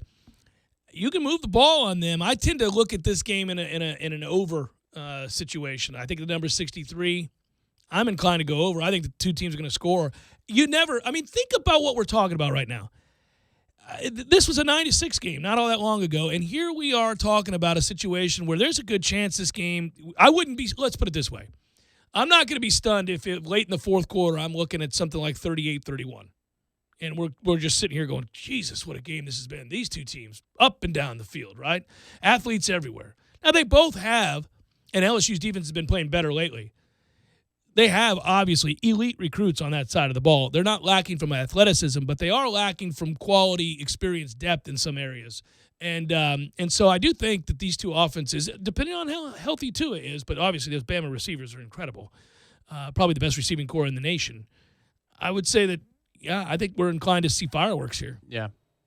I would agree with you. I think if you're picking Bama, you're leaning towards a lower-scoring, high-scoring game, if that makes sense. Mm-hmm.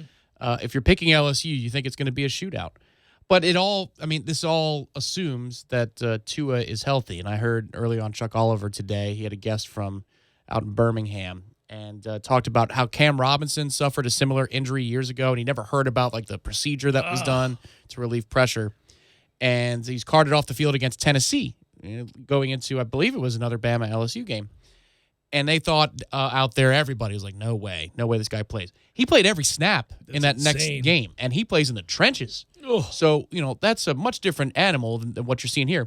Does it affect quarterback mobility a little bit, but, ability to play? Yeah. Availability. Yeah, he's going to sling it around. I think he's going to be able to sling it around and play this football game. By the way, so when I was falling back on LSU's offense and why I see a big number up here for these two teams, LSU is ranked 4th in the nation in total offense, 3rd in passing, 7th in points scored.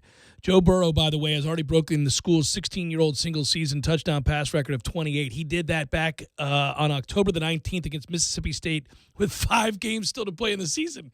It's insane. They've spread the ball around. These numbers are absolutely incredible. In fact, let me continue on here. Burrow and his 4 primary targets, this was the number sent out by LSU earlier this week in their media packet. He's 2nd in the nation in passing yardage, 2,805 yards, and touchdown passes with 30. He trails only Washington State's Anthony Gordon, and we know how much they throw it at Washington State. He leads Gordon by a wide margin, though, in quarterback rating. His completion percentage is 78%, yards per completion at over 10. He has thrown fewer interceptions with only 4 in 260 pass attempts. This is why a lot of the NFL writers and those analysts that cover that league and are looking and projecting the draft tell everybody to slow their roll on this idea that you're tanking for Tua. You may be taking for Joe Burrow, who's 6'4", 200, great athlete, Mr. Basketball in the state of all that stuff, right? So completes an amazing percentage of passes, throws the ball down the field, doesn't throw picks, can make all the throws, and is mobile. I'm not saying he's going to go ahead of Tua or even Herbert, but he has now thrown his name in that mix where people have to look at him now and say, well, I mean, wait a minute. Are we so sure that those other two are the guys? Right. Fascinating environment he's going to find himself in, though. There's a video on ESPN.com. It's got Mel Kiper, our old friend, and you're going to love the caption of this video because it says Kiper and then colon, so they can do like a basic essence of what he says. Tua, Herbert, or Burrow going to be first quarterback taken in the draft. Well, Mel, now I know why they pay you the big bucks, buddy. Listen, you need to pay attention to me here. Yeah. It's either going to be one of these three are going to be the first quarterback taken off the board. We love you, Mel. Thanks for the keen insight. Now let's go to Willie. It's over here in Scranton. Willie, who do you think's going to go? I think it's going to be one of 3 guys. Probably that Burrow guy, but if not him, Tua. Maybe that other kid, too. What's his name? Herbert? Thanks, Willie. You bet. All right. We seem to have consensus here between America and the experts.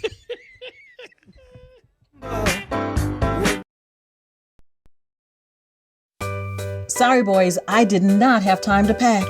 We got this. It's right here, guys. We got this. I thought I could handle it. We got this.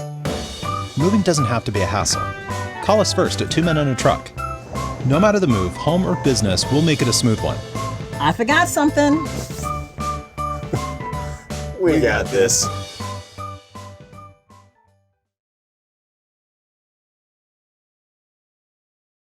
And there's more. Purchase a DeWalt drill and impact kit and get an additional 5-amp-hour battery and a free bare tool. Choose from impacts, drills, grinders, and more. That's 3 tools and 3 5-amp-hour batteries exclusively at Cornerstone. 1110 Stuckey Ave and 3269 Crawfordville Highway. Tallahassee location open on Saturdays from 8 a.m. until noon. You know who thinks all wiper blades are created equal? People who've never been stuck with bad ones. Not you. You know what driving with average wiper blades is really like. Worrying about the rain, squinting through the streak marks, and of course, that tense feeling that comes when you can't see the road. For over 100 years, Trico has manufactured premium wiper blades to give you a clear line of sight in any weather conditions. Because on the road, every moment matters. If you're ready to leave average wiper blades behind, head to your local Firestone Complete Auto Care for a set of premium Trico wiper blades. Trico, seeing you through. Looking for a bit of cowboy flavor? Introducing Hardee's Southwest Patty Melt. A hearty sandwich with all the taste of the great American Southwest. We're talking a hotter, juicier, thick burger made with 100% black Angus beef, pepper jack cheese, zesty Santa Fe sauce, and enough pickled jalapenos to give it a kick. If it got any more authentic, we'd have to serve it with a cactus and a side of tumbleweeds. The Southwest Patty Melt. Now at Hardee's. Available for a limited time after regular breakfast hours at participating Hardee's. Hotter and juicier beef patty as compared to the Hardee's original beef patty. As sports fans, we all know this is the best time of the year. And the best places to catch all the action are at the Corner Pocket Bar and Grill and 7th Hill Tap Room. This week at the Seventh Hill Tap Room, enjoy general knowledge trivia on Thursday night. Trivia this week is sponsored by Infinite Ale Works and Hal Patter Brewing Company. Enjoy specialty tappings and 3 rounds of prizes. Be sure and get there before 7 p.m. So, whether you're feeling the upstairs at the Corner Pocket or lounging down at the Seventh Hill Tap Room, your game day is always covered. 2475 Appalachia Parkway, right next to Earth Fair. One of my favorite things about being a member at Orange Theory Fitness is the sense of community. Initially, after taking the tour and seeing the state-of-the-art equipment, I was intrigued. I became convinced even once I researched the science-backed, technology-tracked, coach-inspired workouts, all of that. But what I didn't count on was the support, the sense of camaraderie shown by the members and the coaches. You realize pretty quickly you're not alone. And when you're pushing yourself through barriers and attempting to be your personal best, you can use all the help you can get. And it's there. It's amongst the members and coaches at Orange Theory Fitness.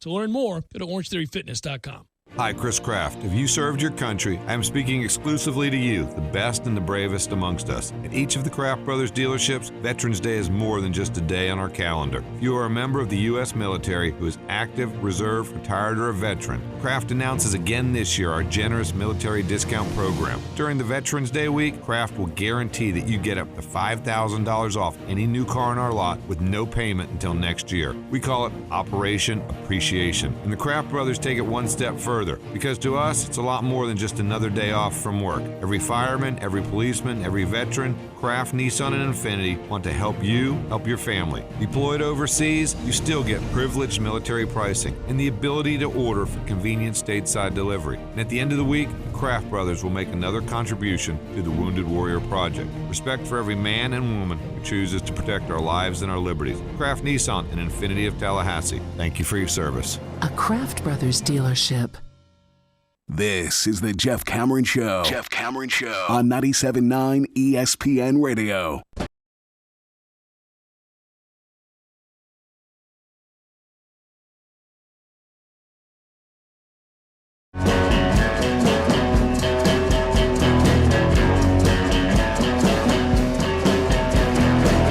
So the soccer guys will be picking up where we leave off, and they're good. That show's good. I got to imagine the soccer guys are going to have better news for you regarding your all things soccer love than anything we could have brought you today for the Noles, for example. I mean, how'd you like maybe waking to Marvin Wilson's done for the season? That was sort of okay then. That's nice to hear. Got it. Well, you know what? The good news is that we can just say Marvin Wilson, and our fears will be put to ease when we hear the news that Marvin's out for the year. Yeah, I thought of that too, because we started that phrase at the beginning of the year just to make us feel better. But no, of course, it unfortunately involves the Marvin Wilson, who's only your best player, second best player on the defense. It made me laugh because I've said it behind the scenes to you, and then also to Tom Block as he was walking out yesterday for Front Row Noles. And he said, so do you feel good? I said, well, the only reason I'd feel good is because you have the captain of your defense who is coached under Odell Higgins. Odell Higgins, yeah. So I would think there's a clear line of leadership. Well, yeah, nope. About that. Yeah, about that indeed. Oh, buddy, I'm telling you, I'm really worried that this is a recipe for a really bad loss.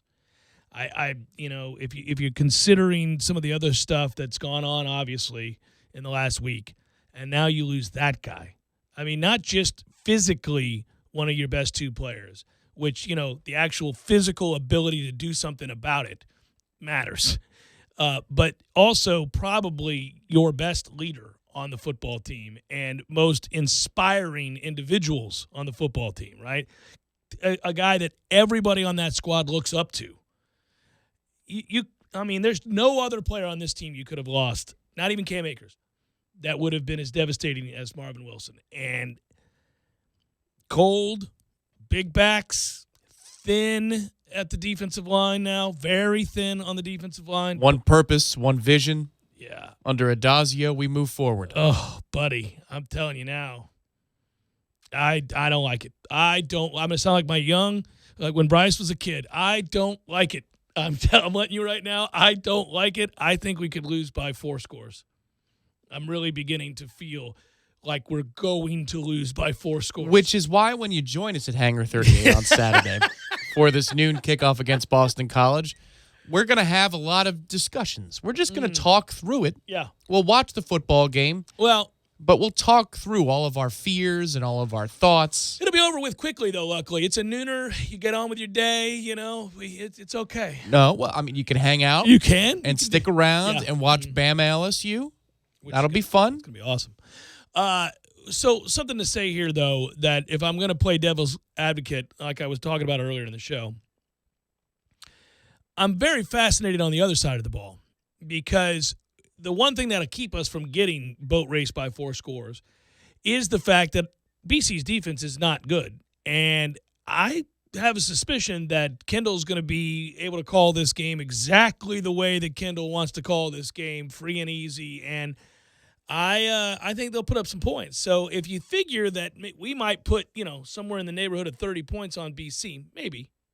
Motivation matters, and I don't know what that's going to be. But if they're locked in playing hard, yeah, I could see us touching that number. And if you're going to do that, then obviously BC is going to have to put up a healthy number on you. Well, every decision on offense is going to be under a microscope now because you're looking for differences of opinion. And what evidence would show differences of opinion between Kendall and Willie? Personnel decisions. Oh, yeah. Formation usage, all that kind of stuff. All that stuff, yeah. No, I'm fascinated by it. Well, you need Big Coop to have the game of his life. Come on, Big Coop.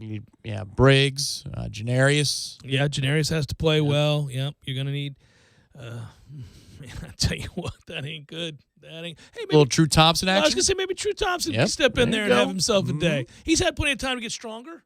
Come on, True. I feel like you could plug Cole Minshew out there, too, as a zero tech. just here you go. Come on, big man. Going to need you both ways. I know you've had a neck thing, but we're going to need you. We're going to need you to plug it up. Just plug it up. He's already dressed for the occasion. He usually wears the sleeves and the baggy shirt anyway, so he's halfway there to the warmth necessary. It's funny. I saw Aslan noted that it would be the greatest 5th win in program history if they're able to pull this off, and I was thinking you might be right. I mean, what a win that would be, Tom. I mean, you talk about a moment of inspiration. How did this team win that game? My man, I'd be going over to that Connect 4 basketball machine like the guy who dots the I in the Ohio State band. I'd have the high kicks going. Oh, it's hard. It's hard to find a way. I'll say that. I'm concerned. And then as far as, it's so funny to see how quickly it died down. But all of that talk, revving up the fan base that we're going to have a coach by today at noon, all that stuff that was going on 48 hours ago. Seems like a distant memory now. It's awfully quiet over there, isn't it? I mean, awfully quiet as in they've got that we're going to be another week. We're going to be another week to 10 days maybe from now. Going to be another week to 2. Going to be another week to maybe the end of the month. Yeah, could be at the end of November, yeah. Yeah. Could be first week of December. We're in a very uneasy spot. Maybe halftime of Army-Navy. There. Hey, we got a guy. All right, who is this? Who is this guy? I really, oh, Lord, help us. What strange times. I ran my neighbor yesterday. I was in the front yard throwing the football with Clark, and it was getting dark, and we were trying to get as many reps in as possible. Clark was focused yesterday, and I'm throwing the ball. I'm throwing to him. My neighbor comes over, and he goes, just shaking his head. Great guy. We're good friends. And he walks over. He's just shaking his head. He's getting ready to go for a run. I go, that's a nice night to run. He's like, yeah. I got a lot of things kicking around these days. And I said, yeah. And we just kind of nodded. We did the Kermit the Frog thing. We just nodded our heads, just looking at each other. And then he kind of calmly looks back at me and goes, how did we get to here? I mean, like this here. How did this happen? Like, yeah, it wasn't long ago we mattered greatly, as in we were the top program in America. But that's one point of view. But the other point of view is somebody's phone is going to ring at some point here, and they're going to say, how did this job open up for me? Yeah, that's because right. I was meant for this job. I was meant to win championships in Tallahassee. And so, honey, pack your bags. I'm the new coach of Florida State University. Woo! Our dream comes true. Now let's get to work. That's right, Lane Kiffin. Soccer guys up next. Stay tuned for that. They'll be really good. Real good football game tonight, actually. It has some importance in the league, I would say, at least when you start to kind of gauge playoff stuff moving forward. And I, for one, am going to be locked in. Didn't you say this marks the beginning of a nice primetime stretch? Yeah, so for your By Thursday night football. the way, that's Chargers and Raiders. And we'll have that on these airwaves. Coverage begins at 8 p.m. From our friends at Westwood One. Sunday night, you've got Vikings at Cowboys. NBC, yeah. And Monday, an NFC West battle. It's a good one. Back to the old days. Maybe not as physical, but 49ers Seahawks used to be a bloodbath with Harbaugh versus Pete Carroll. Yeah.